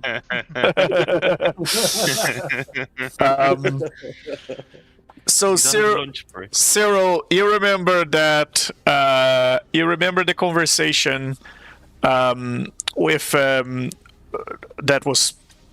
was relayed to you, that Kaz had tricked Tasha and the Lustriel that he was Mordenkainen when they were summoning the adventurers in the first place. So then this is the one that Kaz has. That's the one he has then. Yeah, that's Yes. very likely. Given Mordenkainen. Okay. Bastardo! Although that's one at least crossed off.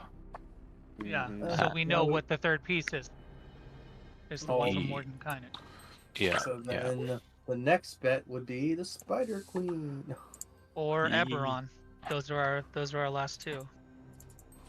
Where is Eberron again? But with the big fat hint towards Miska, shouldn't we go into the spider direction? Oh no, he's in hell, isn't he? He's in the hells. Yeah, that's where Miska is. No, Miska is So not it's in the under- hells. That's a demon lord. That's in the abyss. That's in the abyss. Oh, it's in the abyss.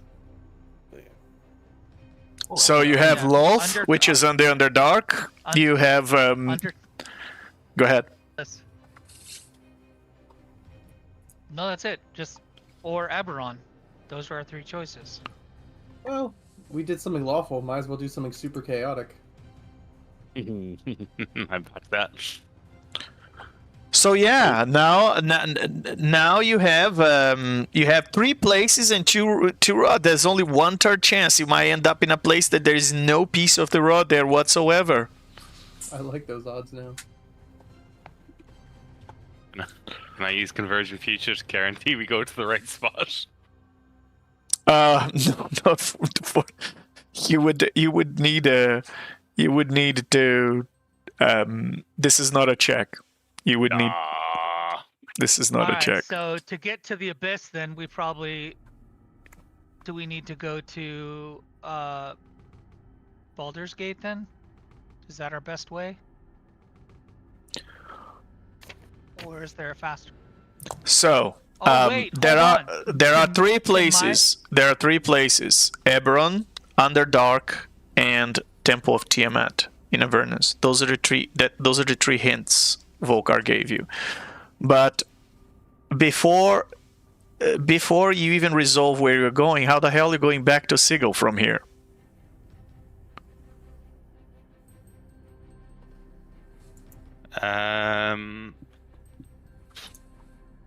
Don't we have? Does someone have a sending stone or something connected to Vocar? No. Would yeah, this be we have teleport? Is well, that? we have the crystal that he gave me, the empowered mind crystal that he gave me. And is that's not He said that that's how he could find us, but I don't know how to reach out to him though. Well, I got spending. Oh, you do? Is Yep. sending not same plane? No. No. Oh, I can cast great. Gate. That or plane shift or teleport, depending on where we're at. I think plane shift. or Now, Gate. Dreza, the problem with Gate is that you only enter Sigil to a sanctioned portal.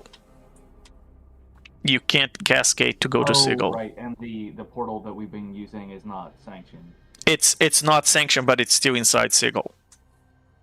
Gotcha. Okay, never mind. So, but hey, Ronaldo has a portal that leads him to an inn in Sigil. Just saying. Do you want some house guests, Ronaldo?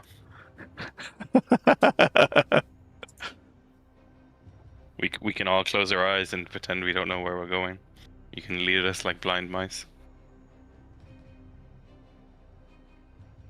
Ronaldo, Oh, this is happening. you are on mute if you're talking. Midge is oh, he went to the restroom. Oh, okay. Midge is just taking Gloria around for just to let her stretch her legs. She's just flying around. Very good. Very good.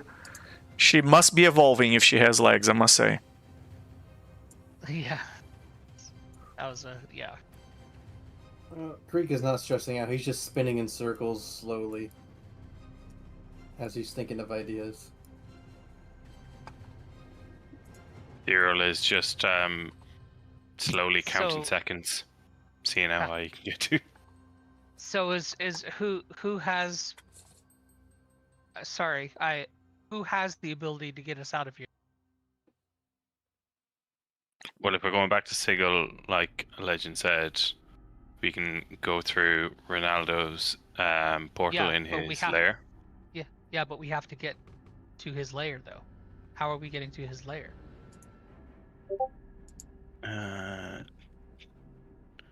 Does someone not have planar shift? No, plane shift.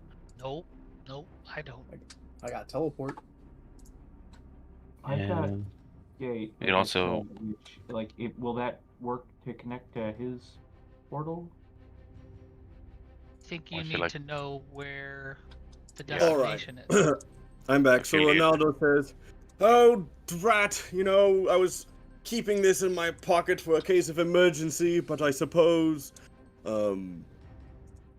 yes, Legend. All right. No, I could. Okay, good. Yep. Okay, so we're good. Sorry.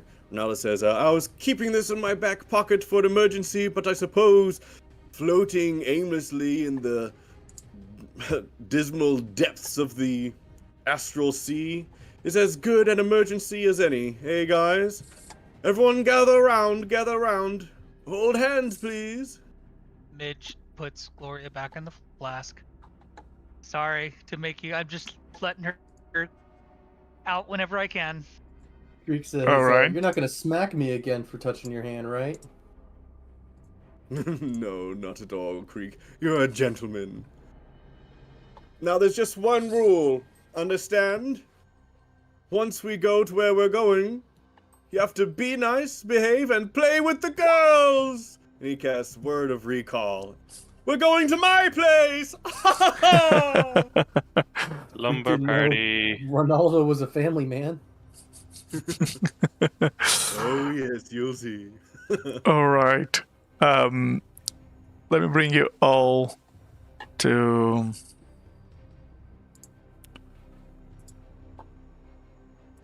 Ronaldo's.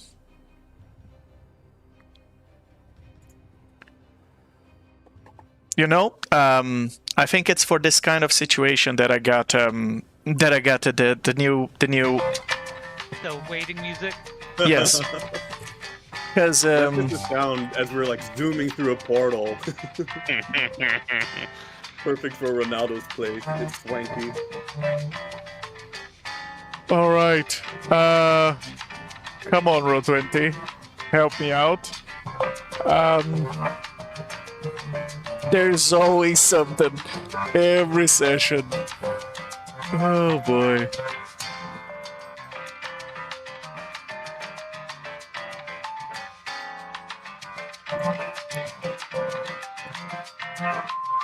All right, here we go. Okay, and the moment you enter, you can see the 3 little porcelain marionette dolls playing in the living room. And Ronaldo kicks Midge towards them. Oh, it's the player that doesn't like it, not Midge. Oh. I look at Ronaldo and says, "They're Please play amazing. with me. Are they gonna blow up like the one we saw earlier?" I should hope not. I didn't design them to. Okay. Rodolph is gonna head over to them, kneel down. Such fascinating contrivances. He waves his hand quickly over each of their heads, and then starts examining them by just kind of poking at them. Papa, you brought souls for us. Yay! Can we poke them?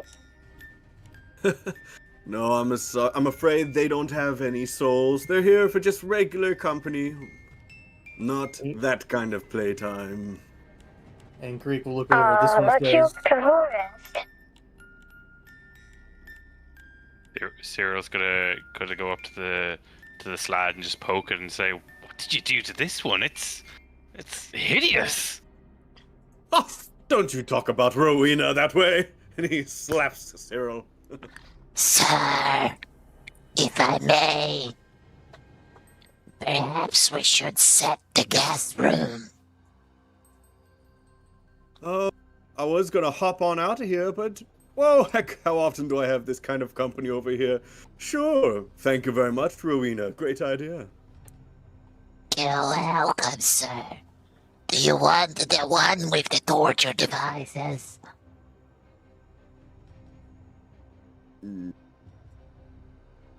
Yes, just in case. Thank you. We're here for pleasure, not business. Midge is immediately on alert, given her suspicions of everything around her. Oh, Midge, you Meanwhile- seem a bit tense. Why don't you come over to the gardens? I'm sure not only would you find them beautiful, but you could improve them as well. I'd love your opinion with your 2 green thumbs. All while right. they do that, Creek is just gonna play a song for the girls and dance like, "I have some tales to tell you, and maybe some moves too." And as he performs with his lyre, oh my goodness, Ooh, excellent. Make the girls happy. he tells the many epic tales of the big old crossbow against Spithead. And what he's Midge gonna takes a be. look around it, the garden and stuff, just to see what she sees. Yep, nothing nefarious, just a lot of exotic and sometimes creepy plants, but if they would startle a normal person, you've seen it all before. The nauseous tulips, the rasping roses, the killer weeds. You're like, oh, quite a good selection. There's a giant green sled near you, Midge, that seems to be the gardener, and he's taking care of the plants. And near you, Midge, to your side, there is this plant that seemed to have been built in the shape of a demon, to grow in the shape of a demon, and it's it's just aesthetical, but it looks like the kind of thing you would see in Zagmoy's kingdom. Yeah. And the greensland seems to be growing all sorts of weeds here and poisonous plants. Midge, I'm sure you'll appreciate Audrey there, but just be careful. Audrey too. Oh. Midge walks up. So you're the one that tends this garden, huh? Yeah. Oh no, the plant was Ah. Audrey, not the slide. Sorry. Oh, okay. Well, Yeah, the slat is Audrey and the plant is Audrey too. There. All right, that works. All right. What is my overall like? It looks acceptable, but like, is there anything out of the ordinary that Midge discovers in the garden, or is it all just standard stuff she'd be aware of? Just standard stuff. I mean, if they're trying to make this a poisonous garden, Midge, this seems like rookie stuff. Okay, that's what I assumed, but I just wanted to ask just in case you had any hidden treats for me. You rightly perceive that while Ronaldo does enjoy some of the more dangerous and, intimidating exotic plants, his ultimate goal with the garden is still beauty Aesthetic. over anything functional. Yes, it's all about aesthetic here. It's more for showing off. So Midge takes a look around. She steps probably about as far as there. Oh. It's very nice. And then she walks out. completely uninterested. Aww. And Audrey looks at you and tries to give a smile, Ronaldo, but instead she dribbles. Ronaldo, having worked with them for so long, genuinely appreciates their crooked grins. Just blah blah. He's like, I think she was impressed, Audrey. Not as much as she should have, but she prefers more things that are rotten and dead. It's looking wonderful. Thank you so much. Wonderful. All right. So everyone, we're going to go use that portal now.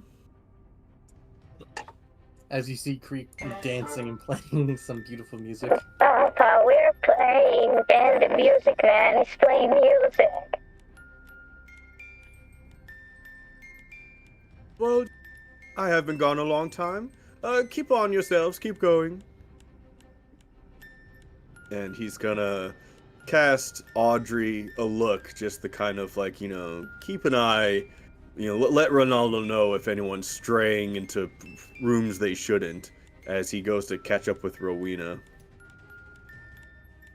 Rezolf is now taking notes with his quill as he examines the dolls further. Very good. Creek's going in a circle as we sing that song. And Rowena says, We're about to have some fun here. As soon as Ronaldo leaves, Midge casts Gaster's form on herself. Oh, And follows no. And she follows him. okay. Very good.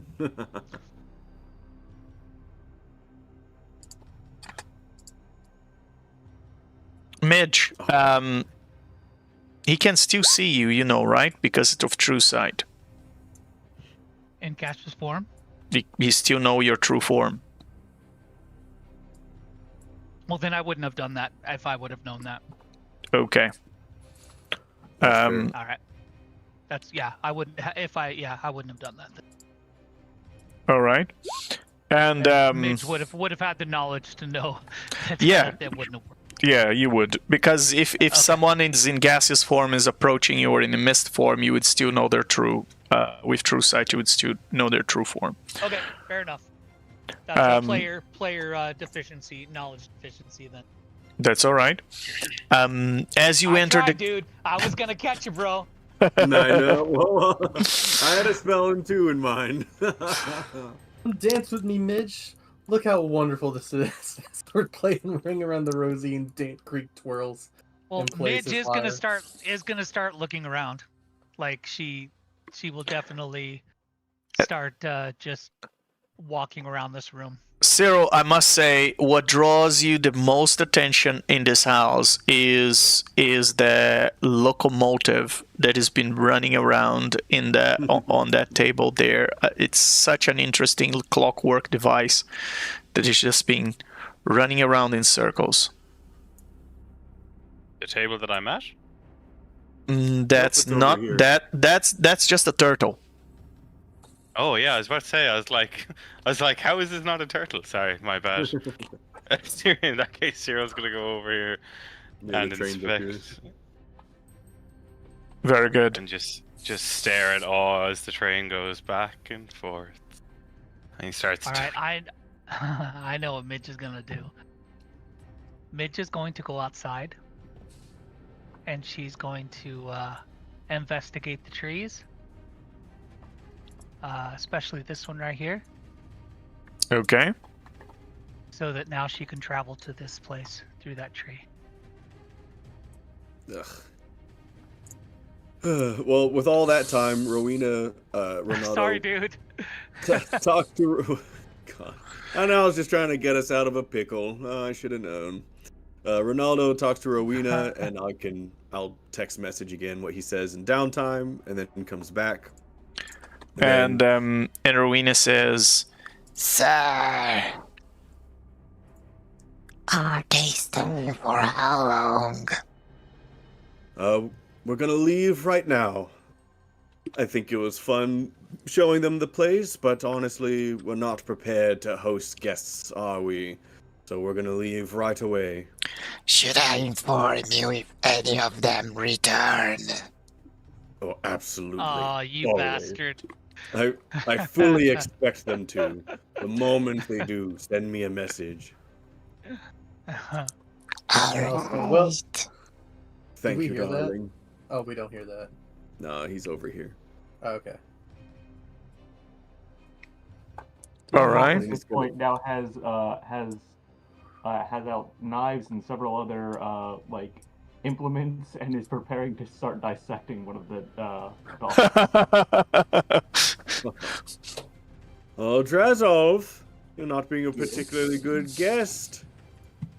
Oh, Ring around the rosy, it is a habit. I meant no offense. And he starts stuffing his implements back into his bag. I thought you would poke him. What'd he say? Can we poke him? With our Let me needles. poke him. You know what? Sure. If he was ready to poke, then you get to poke first, but just a little. Teach Drazov a lesson, my girls. And he's going to misty step away. as they tried to poke you. You missed a step away. Very good. Very interesting. Very good. All right. Are we all ready to go back to Sigil, everyone? And Creek will look at the three and says, well, if you ever ask Ronaldo, I have many more dances and tales I could tell you three. Hopefully you'll touch up on that choreography I showed you.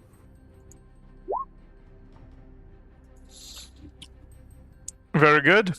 And from here, you're heading back to Sigil. Yep. We'll have to so. go through the tavern. Everyone, the only requirement of going through this portal is once we get there, you have to, have a drink. You know, rules of the patron. Can't use the portal without, giving them a bit of coin first. All right, darlings, we're off again. Wish Papa a good visit. Bye, Papa. Bye, Papa. Bring us a soul. You promised. I promised I shall not return until I do. Come on, Cyril! Can Creek insight that when they say bring us a soul? Because dolls don't normally ask for souls. You can roll an Arcana check. You know what? Just because we long rest, I'll use a luck point. Very good. I understand less. A 9. Drazov, you know why they're interested in souls, because Carionets are known for being able to do a soul swap with their silver needle. Unless the target is protected by some sort of protection against evil and good spell, the Carionets can poke the target, and if it fails a save, they gain control over the target's body, and the target is unconscious for 1 hour, after which it gains controls of the Carionets' bodies. So, while controlling the target's body, the Carionet retains all its mental scores, intelligence, wisdom, charisma, and use all the target's body's statistics for everything else. And the target is trapped inside the Carionet's body. And yeah, this is this sort of soul swap and consciousness swap is what these dolls are known for. And you almost got poked. That's terrifying. Ronaldo looks at them and he's like, oh, they're just the best little dears a daddy could have. Alright, now that they're all gathered, he's like, alright, everyone ready? And then he's gonna, like, speak as fast as he can, kind of, like, quietly over to the fireplace so that they can't really hear. He's like, magic circle on the floor, you go the window, away the door. The ubiquitous Warfare is the place I say, take your passenger there. You know Creek can sing really fast, but he's going to pretend he didn't hear that. Oh boy, you get inspiration out of that, Ronaldo. That was, oh boy. Okay, so with that, you all back in Sigil in the ubiquitous Wayfarer, and once more walking through the streets of Sigil, heading towards the Sanctum to see what Vocar has shopped for you guys, and as well as to decide where you're going next. On our way. You ever feel like we're just going around in circles? It is a big goose chase. When you say wild goose chase, nah, I don't want to use one of my wild shapes. I was gonna turn into a goose. Yes, yeah, Midge is gonna turn into a goose, and start running away from you guys. Creek's gonna follow you. All right, and then she'll drop it. She'll drop it and go back. She'll just do it for a second. very good. Ronaldo's gonna, while she's running around, he's gonna use his hat of disguise just to look like a crazy man with a straw hat. He's like, catch that goose! Catch that goose! Trying to throw your hat on top of the goose. Come here, Bessie! Gertrude the goose? Whichever one, oh gosh! Alright.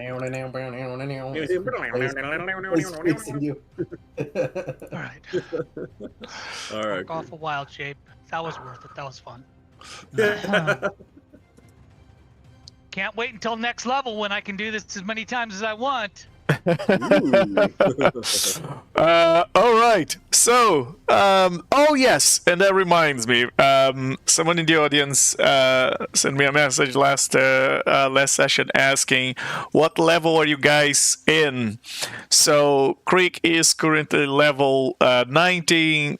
Cyril is level 19. Drazov is level 18. Ronaldo is level 18. Midge is level 19, and Vocar is level 20.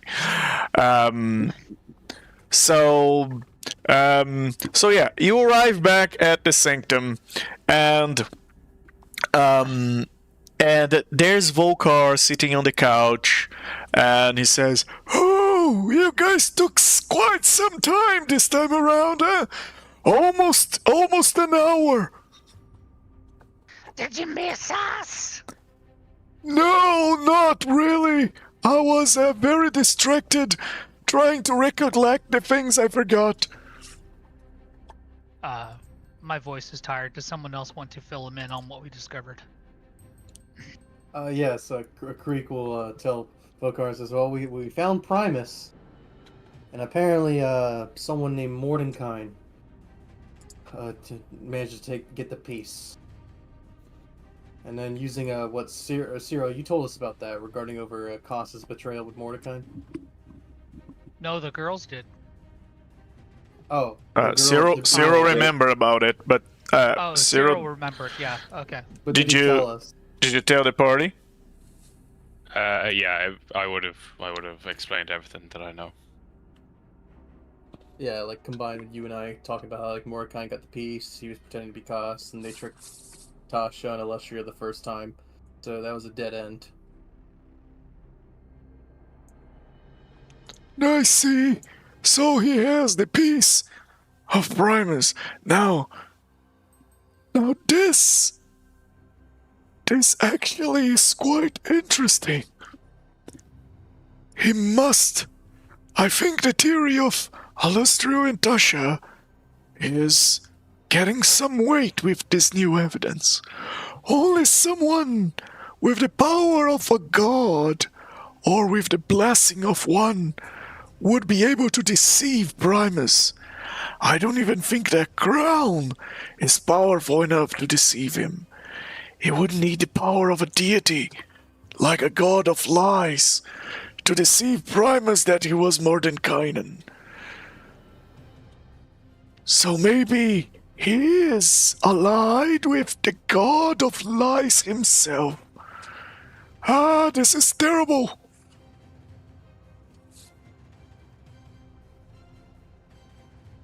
So, If he can deceive Primus, he can deceive anyone. I mean, Ronaldo could be him. Didn't he leave the party for a few moments and then came back later? How do we know he's not Kaz now? Oh, Vocar, I expected this from Midge, but not from you. He steps right behind Ronaldo and starts frantically waving his hands over Ronaldo's head. Look, and jabbing at Drazo his shirt. groped me last time. I wasn't wearing anything then either. He does seem to not be wearing the crown, as far as I can tell. Or are you? Well, so I look around the town. I find an iron flask, Midge. And, so I'm keeping to myself. Yes, I bought one that was not empty. That is How much would that? Because Midge will give him some money for. So No, don't worry. I was planning on buying an iron flask in the black market of iron flasks in Sigil for some time. You see, there is this hag in Sigil that she goes all the way to the Outlands, and she kidnaps powerful creatures from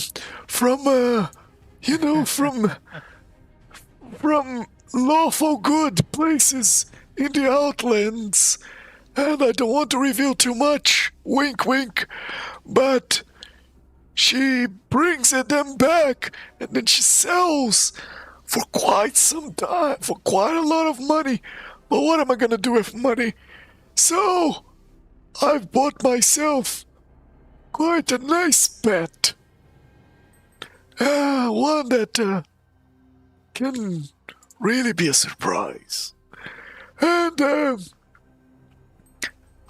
I got all of you some amulets of proof against detection and location. I got 5 of those as I don't need. excellent. Nice. And yes, it does require the attunement. It does. So with that, we now have to decide where to go next. We have 3 leads. Avernus, the Temple of Tiamat, or Eberron, the Cemetery of the Giant War Forges, or Love, which is the goddess of the spiders, the demon spiders in the Underdark, and also a very well-known allied of Vecna. So, Yeah, that might be kind of tough. Going to She see her. probably has it though. I know. Well, and also because she is a goddess of trickery as well, so she could be in alignment with Cyric as well. oh no, if Cyric's with Kaz, that means Cyric's not with Vecna. And Love has been an ally of Vecna for many centuries. Out of character, if we're going to try to go see Loth, would that be in the Abyss or would that be in the Underdark? In the Underdark. Okay. Alright. If we go to the Abyss, Midge can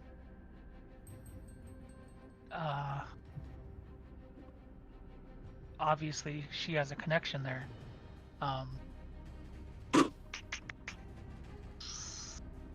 With Zugatmoy. So Midge will say, Well, if we go to the Abyss, I might know someone who can help us. I do have friends in the Abyss.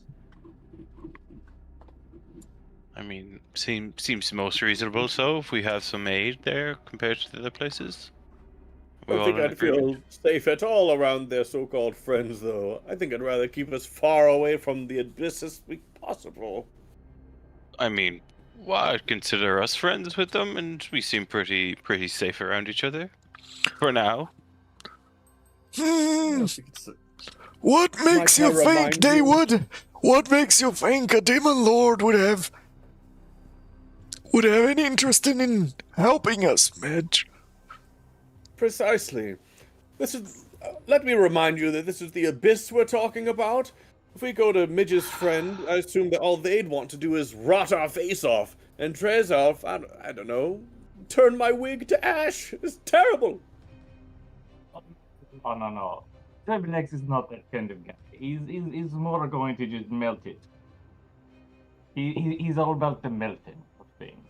He's very goose-centric.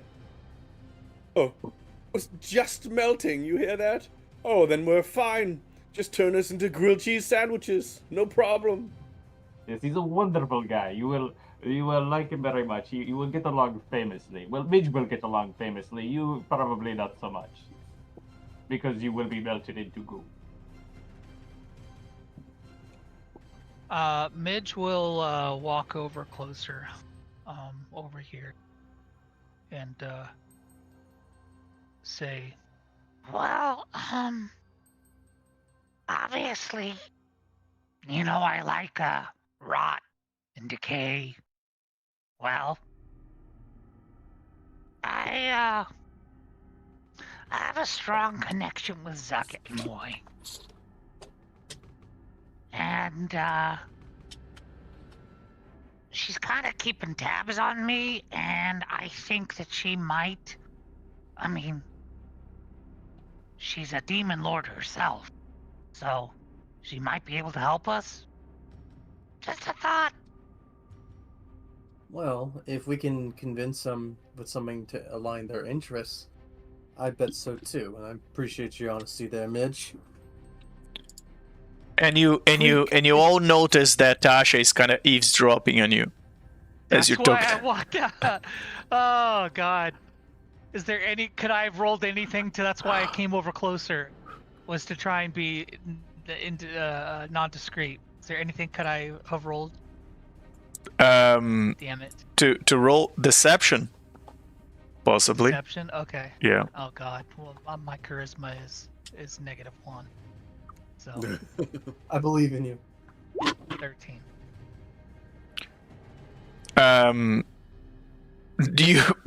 You deceive nothing. Yeah.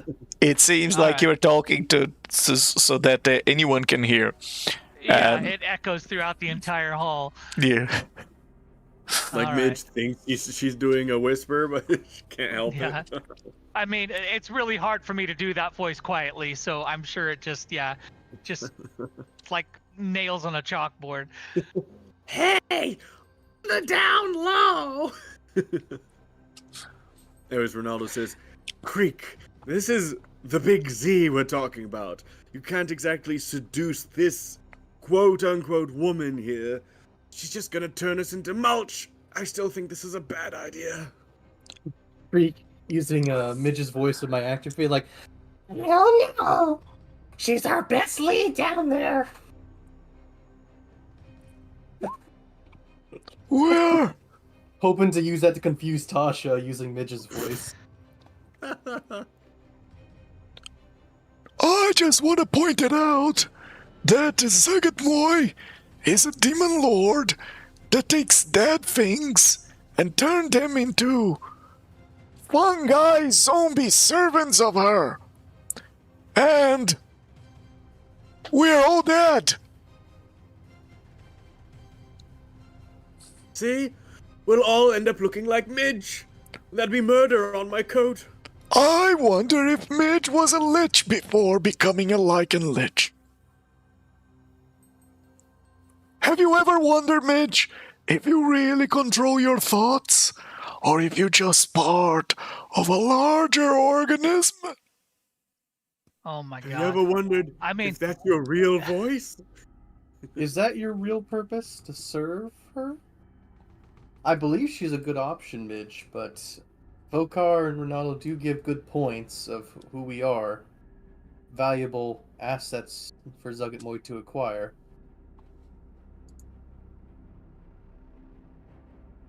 oh goodness. This is very concerning. I still think we should Yeah. go and see my friend Driblex. He does not do that. Yeah! Let's all be dissolved and waste another week recovering our bodies. Because Joyblex has a very short fuse. I had the pleasure to meet him once, and it lasts me 1 minute before he dissolved me. Yes, he can be a bit irritable from time to time, but he's a good guy. We do favors for each other every now and then. Oh boy. Oh gosh, decisions. We could be turned into goo, we can be turned into fungus, we can be wrapped up in a spider cocoon, or we can be crushed to death by some golem. Oh gosh. We can, well, the cemetery of the giant warforge is an ancient wasteland of a battlefield.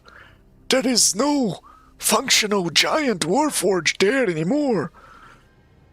And, Avernus is actually quite a nice place.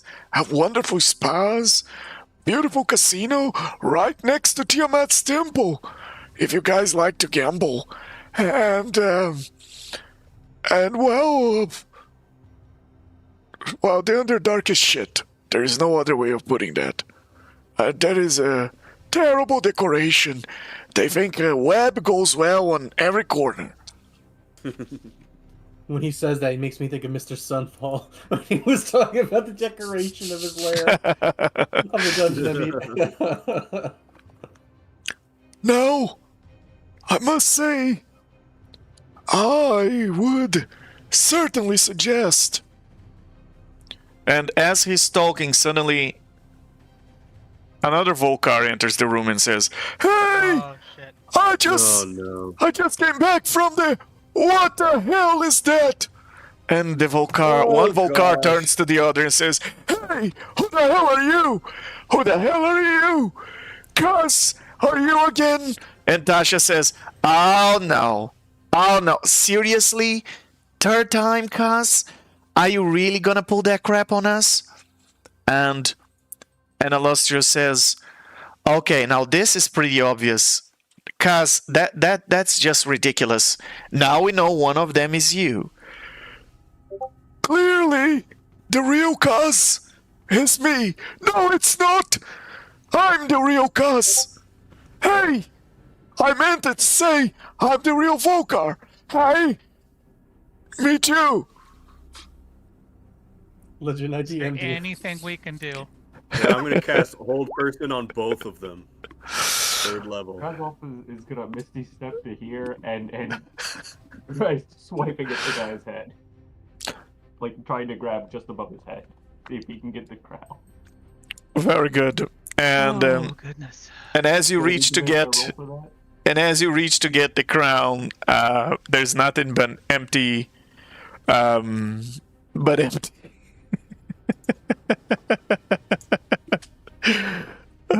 There's nothing but empty hair. But then suddenly you guys see a third Vocar. What in the hell is going on? And then he said, no. "Hey, I was just napping over here. What's going on?" As you hear perfectly Vocar's voice behind the couch. Oh, that's Creek, you you. get inspiration out of that. Oh, I boy. can't see the screen, it's all black for me. Yes, it is. Oh, Do boy. I have Hold Person successfully on these two Vocars? Alright, so you cast Hold Person at third level. Yep. Well, the DC is always the same. Third level just means I can cast it at 2 people instead of 1. Yeah. Alright. Now...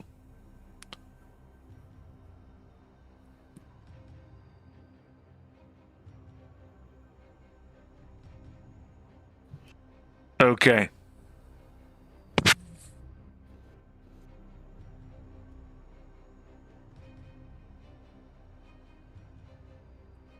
Alright. He rolls with advantage. That is a Wisdom 17. So I'm gonna roll two Wisdom 17s with advantage for Vocar. For the 2 Vocars. So this is for the first one. And this is for the second one. Yeah, I mean, I didn't expect it to work, but I had to try something. And Vocar, and the 3 Vocars now. As the 3 Vocars are in the room, the Vocar that is near the door says, "Hey, something is afoot here. Illustrial, Tasha, you should be able to tell the difference. Come on, guys." "Yeah, guys, come on. Can't you tell who's the real Vocar? I feel slightly disappointed at this party now." Come on, guys. Aren't you gonna believe I'm the real Lich, not these phonies? Our true seeing just sees. We see Creek. You see Creek, yes. obviously standing behind the couch. Creek is just as good. So when he's going along with it, he does a really good voice impression. His deception. We don't even look back at you. Like we just automatically know it's you.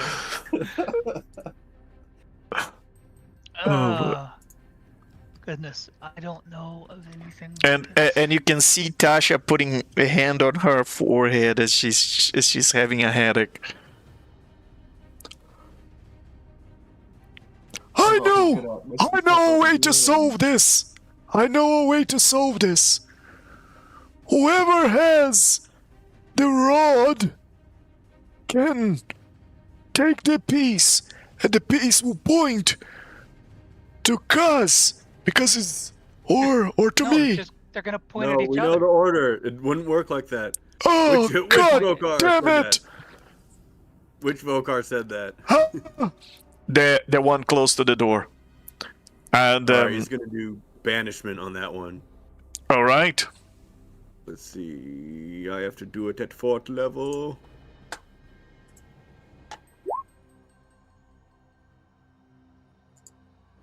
I mean, he's still gonna make the save, but gotta try it. It's charisma 17. Actually, I shouldn't have done that. Shoot. Fuck. And where's the roll? Why is it not appearing? There you go. Yeah.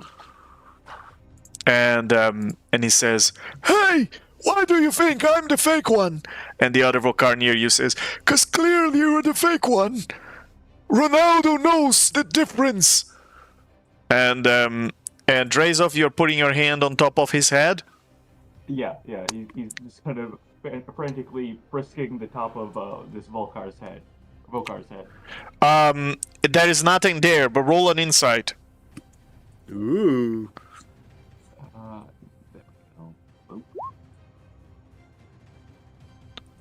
All right. Not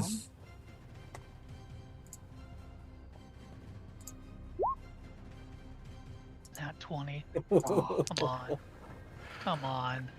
Either one of them could be. You have no idea. How is it possible that both Vocars, none has a crown on their head, Drazov? Can I make an Arcana check to see if I can, like, get more information on that, or? Yes, you can. So, Drazov, all Kaz really need to be is attuned to the Crown of Lies. It doesn't need to be in his head. I know what I'm gonna do. Hang on. My character sheet's frozen. I'm gonna cast anti-magic field.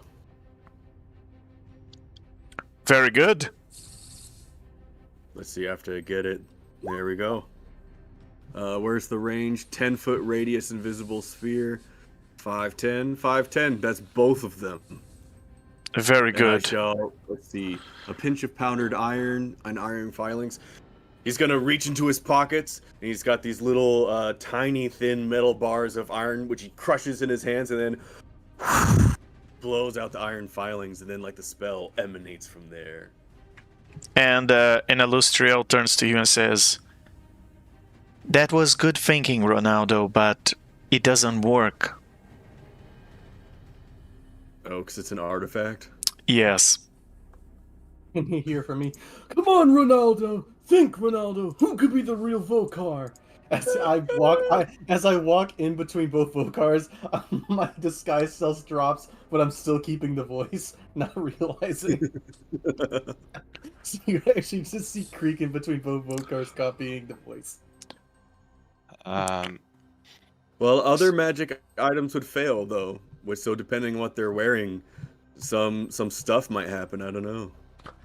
Ronaldo, I can tell you. How about this? How about you guys ask me a question that only the real Vocar would know? Yeah, I like that idea.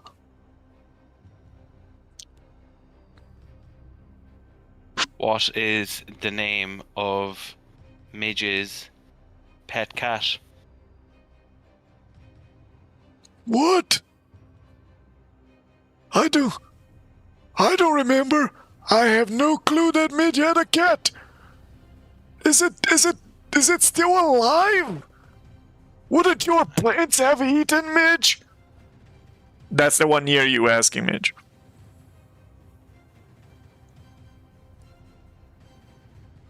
You said pat or cat? Pet cat. Above table, I was trying to trick one of He's them. trying to deceive. All right. Trying to deceive him by saying a cat. Yeah. All right. And both of them seem confused. Ronaldo says, "Where is Gary's roommate?"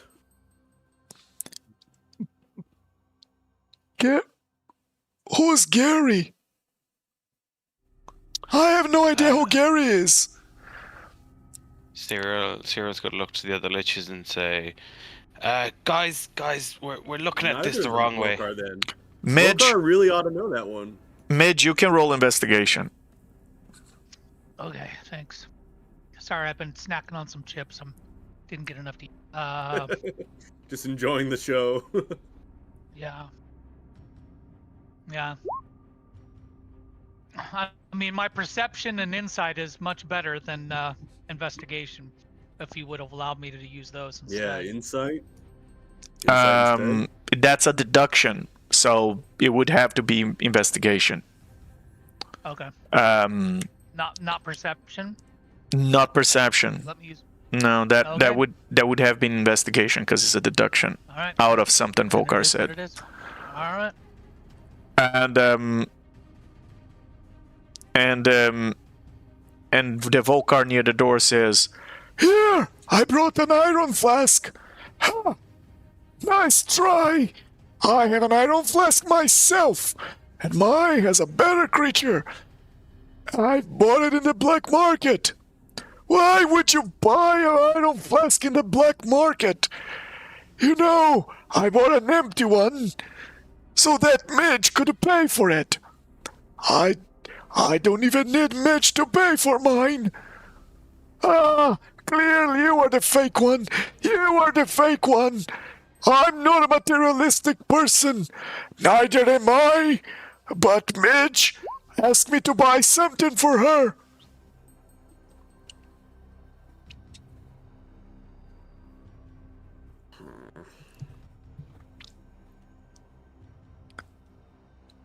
Did I? Yeah, you asked to buy an iron flask. The iron flask. Yeah. Uh-huh. Yeah.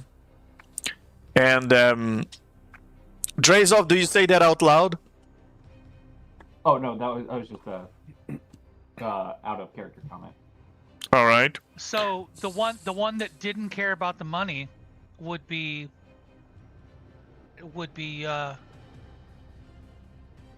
Vocar. That's the one near you. Yeah. If this one doesn't care about the money, that's the real Vocar. Are you certain, Midge? No. Can I roll something? You can. You can make me. You can roll. Can you roll? Would Yeah, that you can be roll an insight? insight. Yeah. Yeah, that would be insight. 30. And you think, Midge, you know Vocar. Well, you know him well enough throughout the years, that you think that this is the one, the one near you. To you is the most likely real Vocar.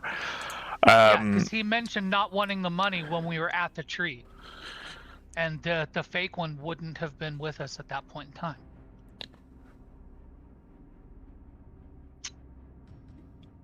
Is there still an anti-magic field between the two Vocars? Yeah.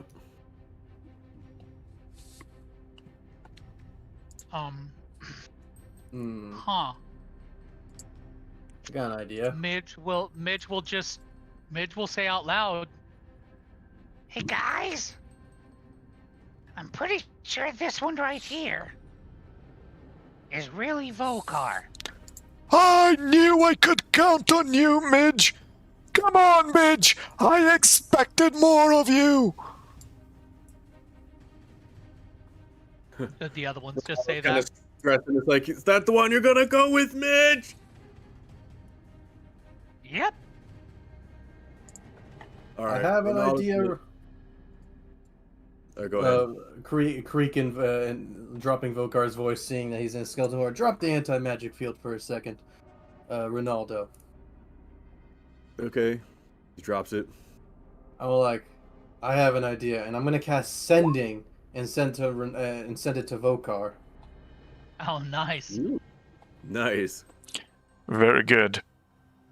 I want like, all right. And okay, what I'll say for a message is,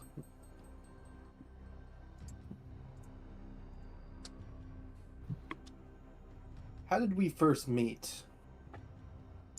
What did you say to me to convince me to join you? Tell me in these 25 words. Is that all of them, Legend? But you don't know which one is going to respond. You need to have him do something in order Well- to. Well, they're either going to signify both respond, or one of them's going to respond. But I'm going to ask a personal question of Vocar. That's what I'm doing. But you need them to say it out loud, because otherwise you're not going to know which one the Yeah, mental it's all signal mental. is coming from. It's mental. Yeah, I'm mentally sounding this. Okay, repeat the question. I'll say, Vocar, tell me how we first met. How did you convince me to join you? You have 25 words to answer this. Pick your words wisely. And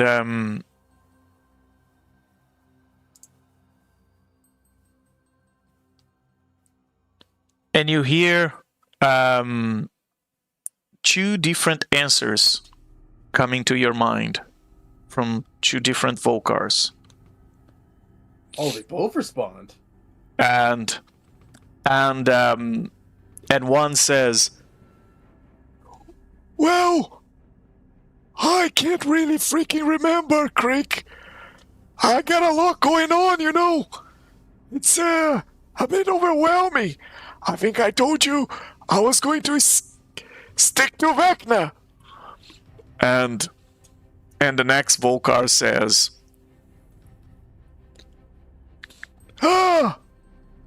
I think I pull, a nerve when I talked about your dead friends and how you could stop being useless and do something about it. And that would probably make you, a less of a waste of space. So, I told you I was gathering a crew. Yeah. Do I know the recipient of each of those? No,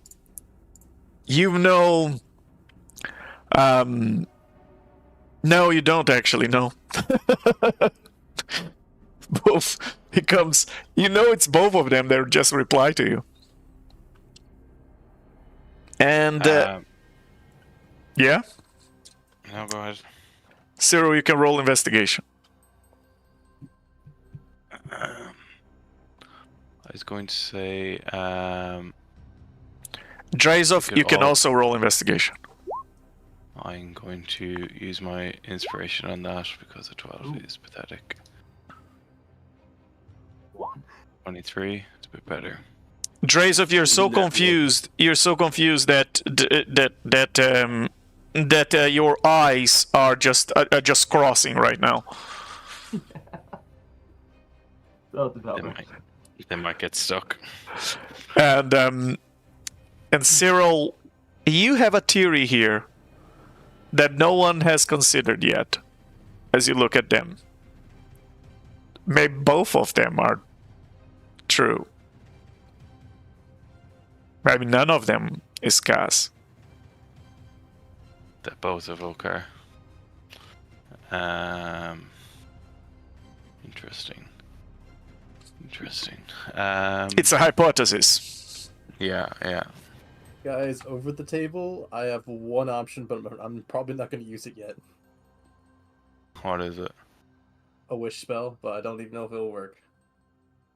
My thinking is we kill both of them and see who comes back in a week. Isn't Cos is a vampire, right? Yeah. Yeah. Who says they're going to stay and fight us? They might run away.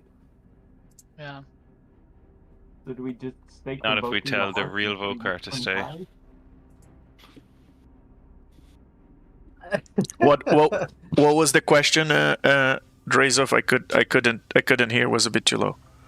Oh, sorry. I was just saying. So do we just stake them both through the heart and see which one dies? Then we'll have a wooden stake. Well, isn't Cass like the power to grow to a demigod? So I don't know if a stake to the heart would be enough. Doesn't hurt until we try.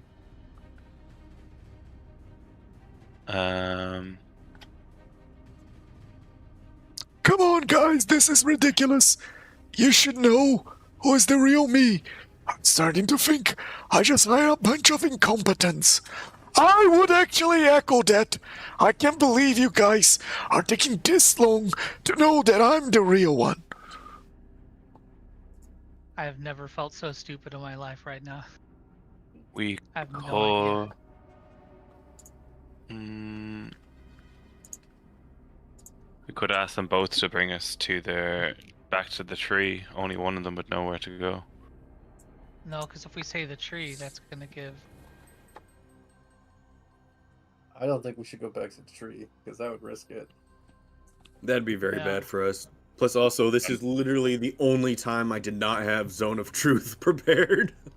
And Tasha and Illustro, they're looking at each other as they look to the both Vocars, and they're all shocked. The resemblance is uncanny. I know, right? It's unbelievable. But what is really drawing my attention is that they're both wearing the same gear.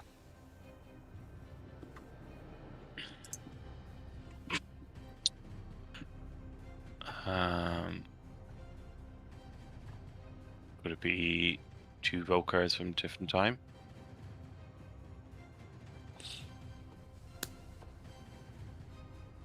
It could be. Which one of you has the piece I made from the golem? And both Vocars open their bag of holdings and pull the helm out. This is ridiculous. How is there literally two of them? And he says, I told you! I'm the real one! I'm the real one! Well, if one of them is fake, then those items are part of the illusion. So maybe Did they? drop one of your items, guys, on the ground. Let's see which item does what an item's supposed to do. Huh! So, Happy to! And Vocar drops his Eldritch Staff on the ground. which And- Vocar? Both of them. Okay.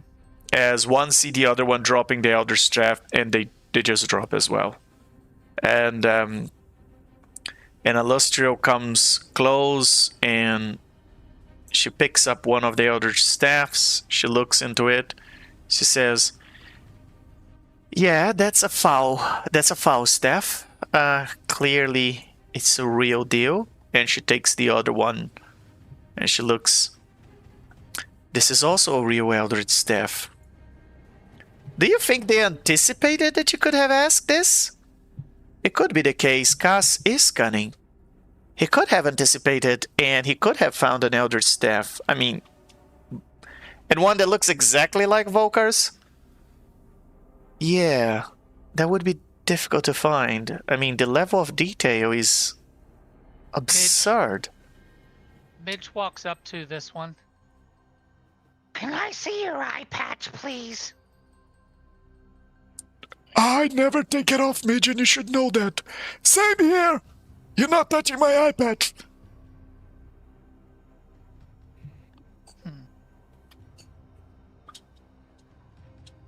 The moment I take it off, you know who will know what I am.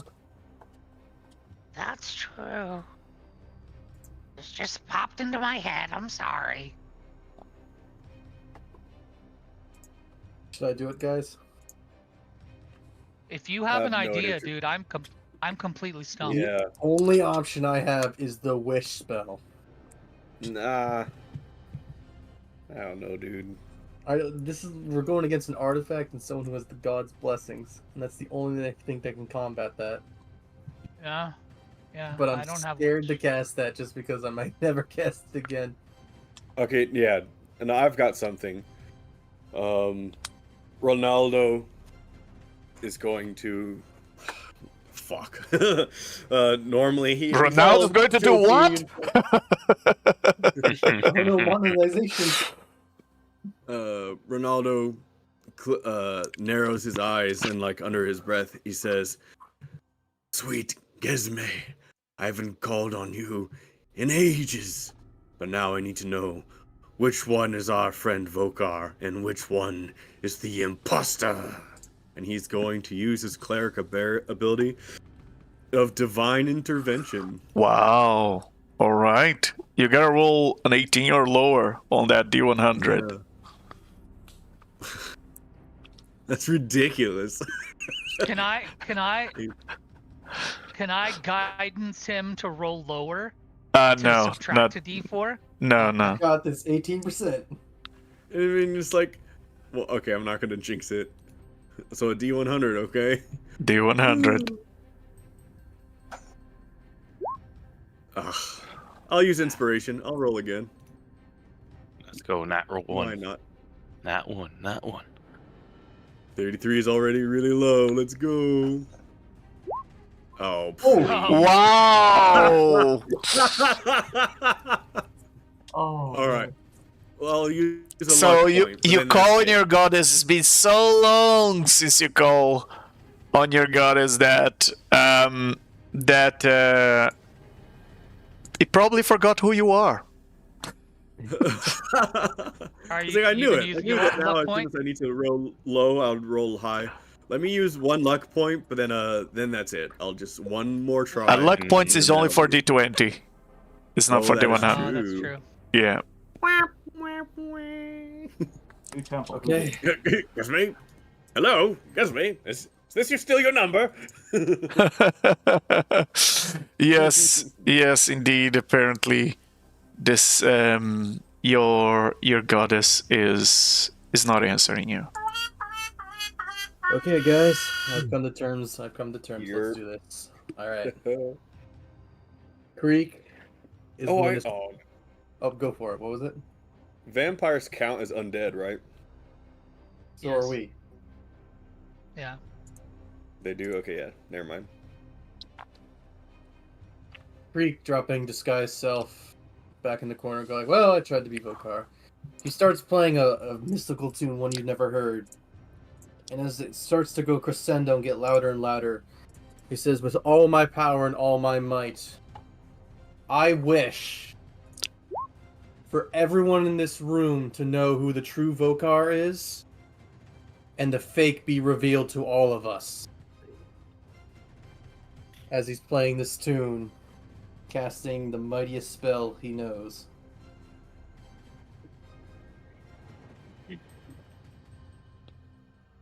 I know I gotta roll a d6.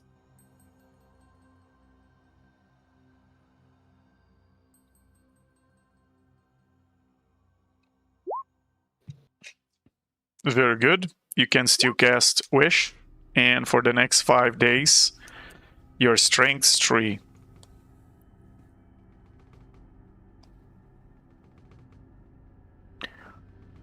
All right. Oh, could you bring me back in the game? Oh wait, there it is. Never mind. Thank you.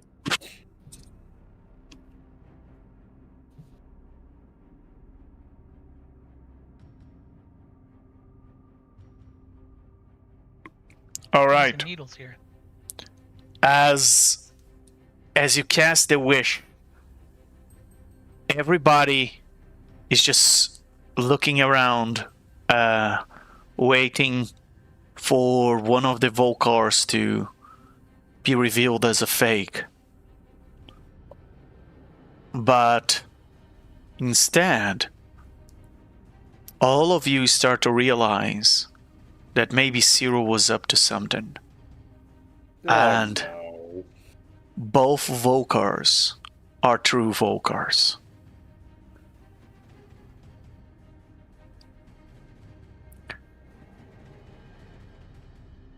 And there's One no of you fake just to made me be laugh, revealed. Just say it right now. And both Vocars say, "I knew I was the true one. Me too."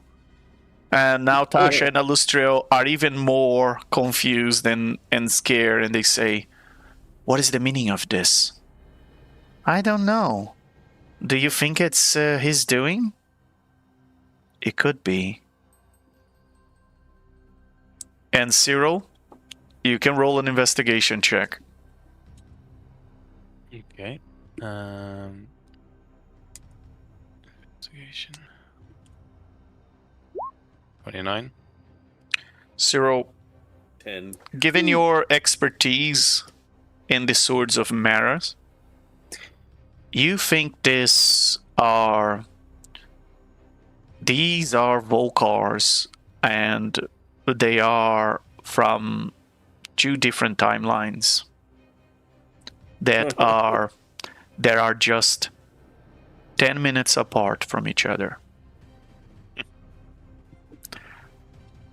And you remember the words of Chronepsis saying that Vecna was messing with time and with the timelines, and that's why he wants him gone.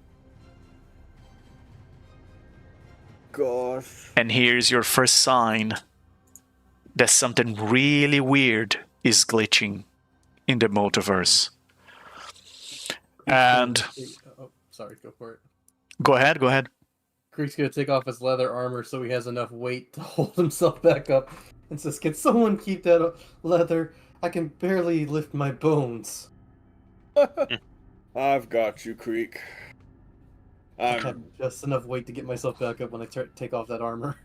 I need to do something useful now. This is beyond me. Well, I guess that 2 Vocars is better than 1.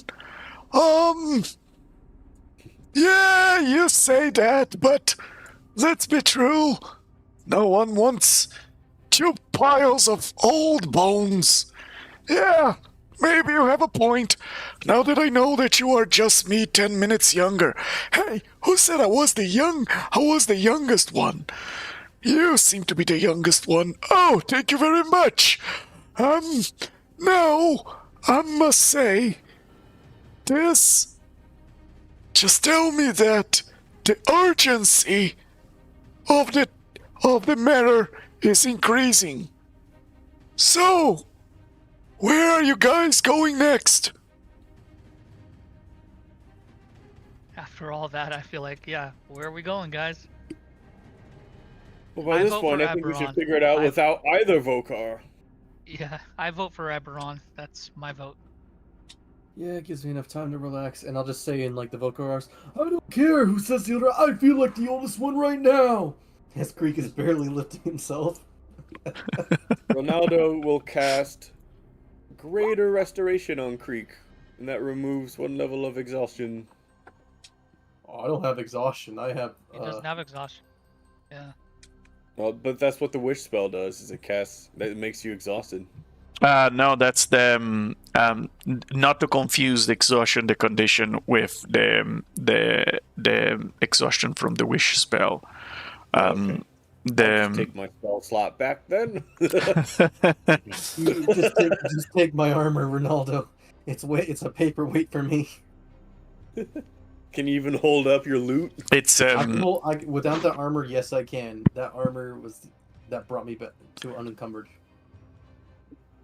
the exhaustion of the wish spell, also known as wish stress, or it's when the strength drops to 3.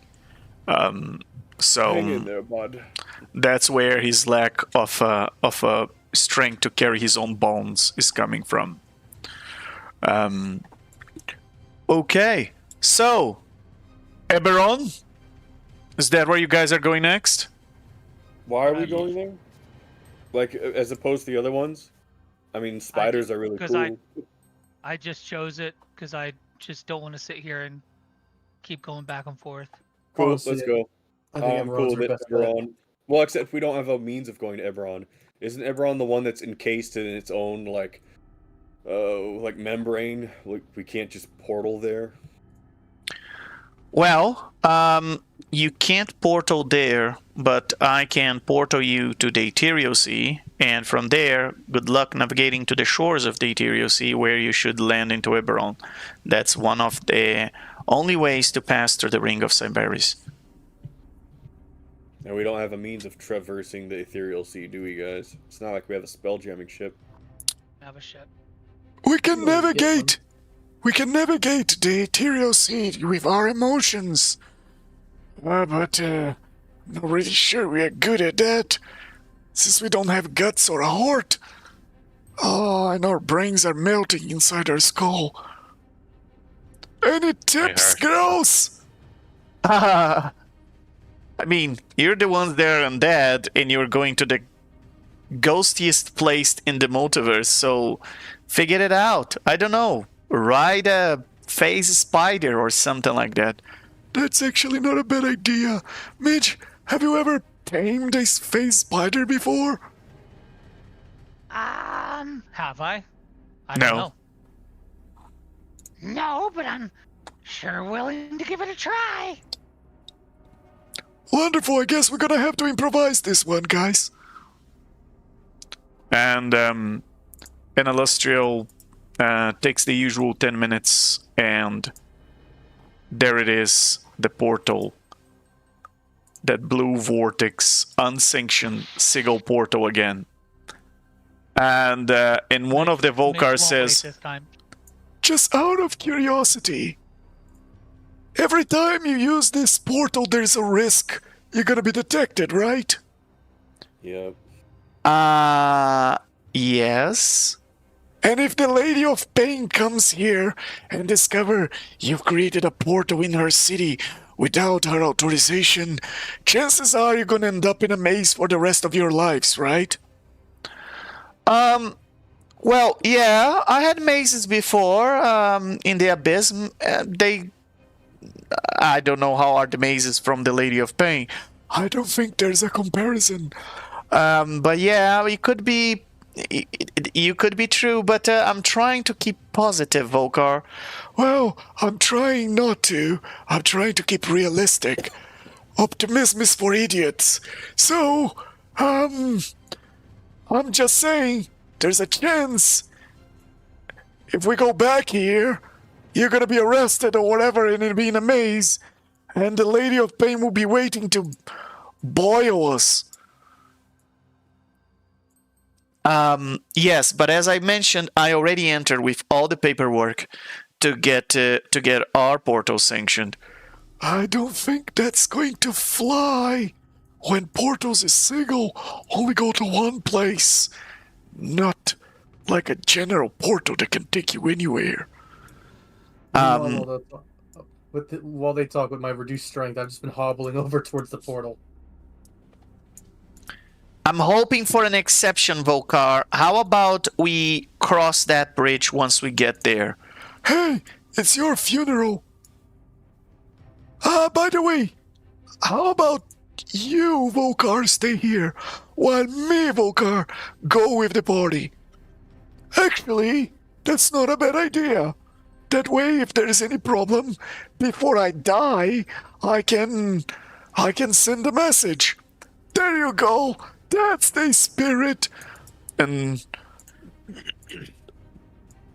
one of the Vocars goes back and sits on the couch near Ciro and says, are you going to be fashionably late again?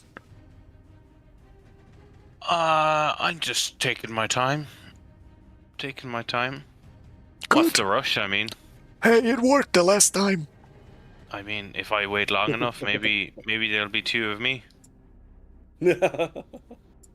Ronaldo shakes his head and he says quietly to himself, you know, normally I try to take care of myself, but now, Gesme, if you're watching, protect me. Protect your faithful servant. I think we just might need it. And he's gonna hop into the portal. Oh, Ronaldo, after that 9-9, I feel like you're getting an answer. Ronaldo who? Sorry, wrong number. Who this? It's Ronnie, baby. You don't remember me? All right, and on that note, we'll conclude our session here with our party finally heading towards Eberron after all this time. And let me stop this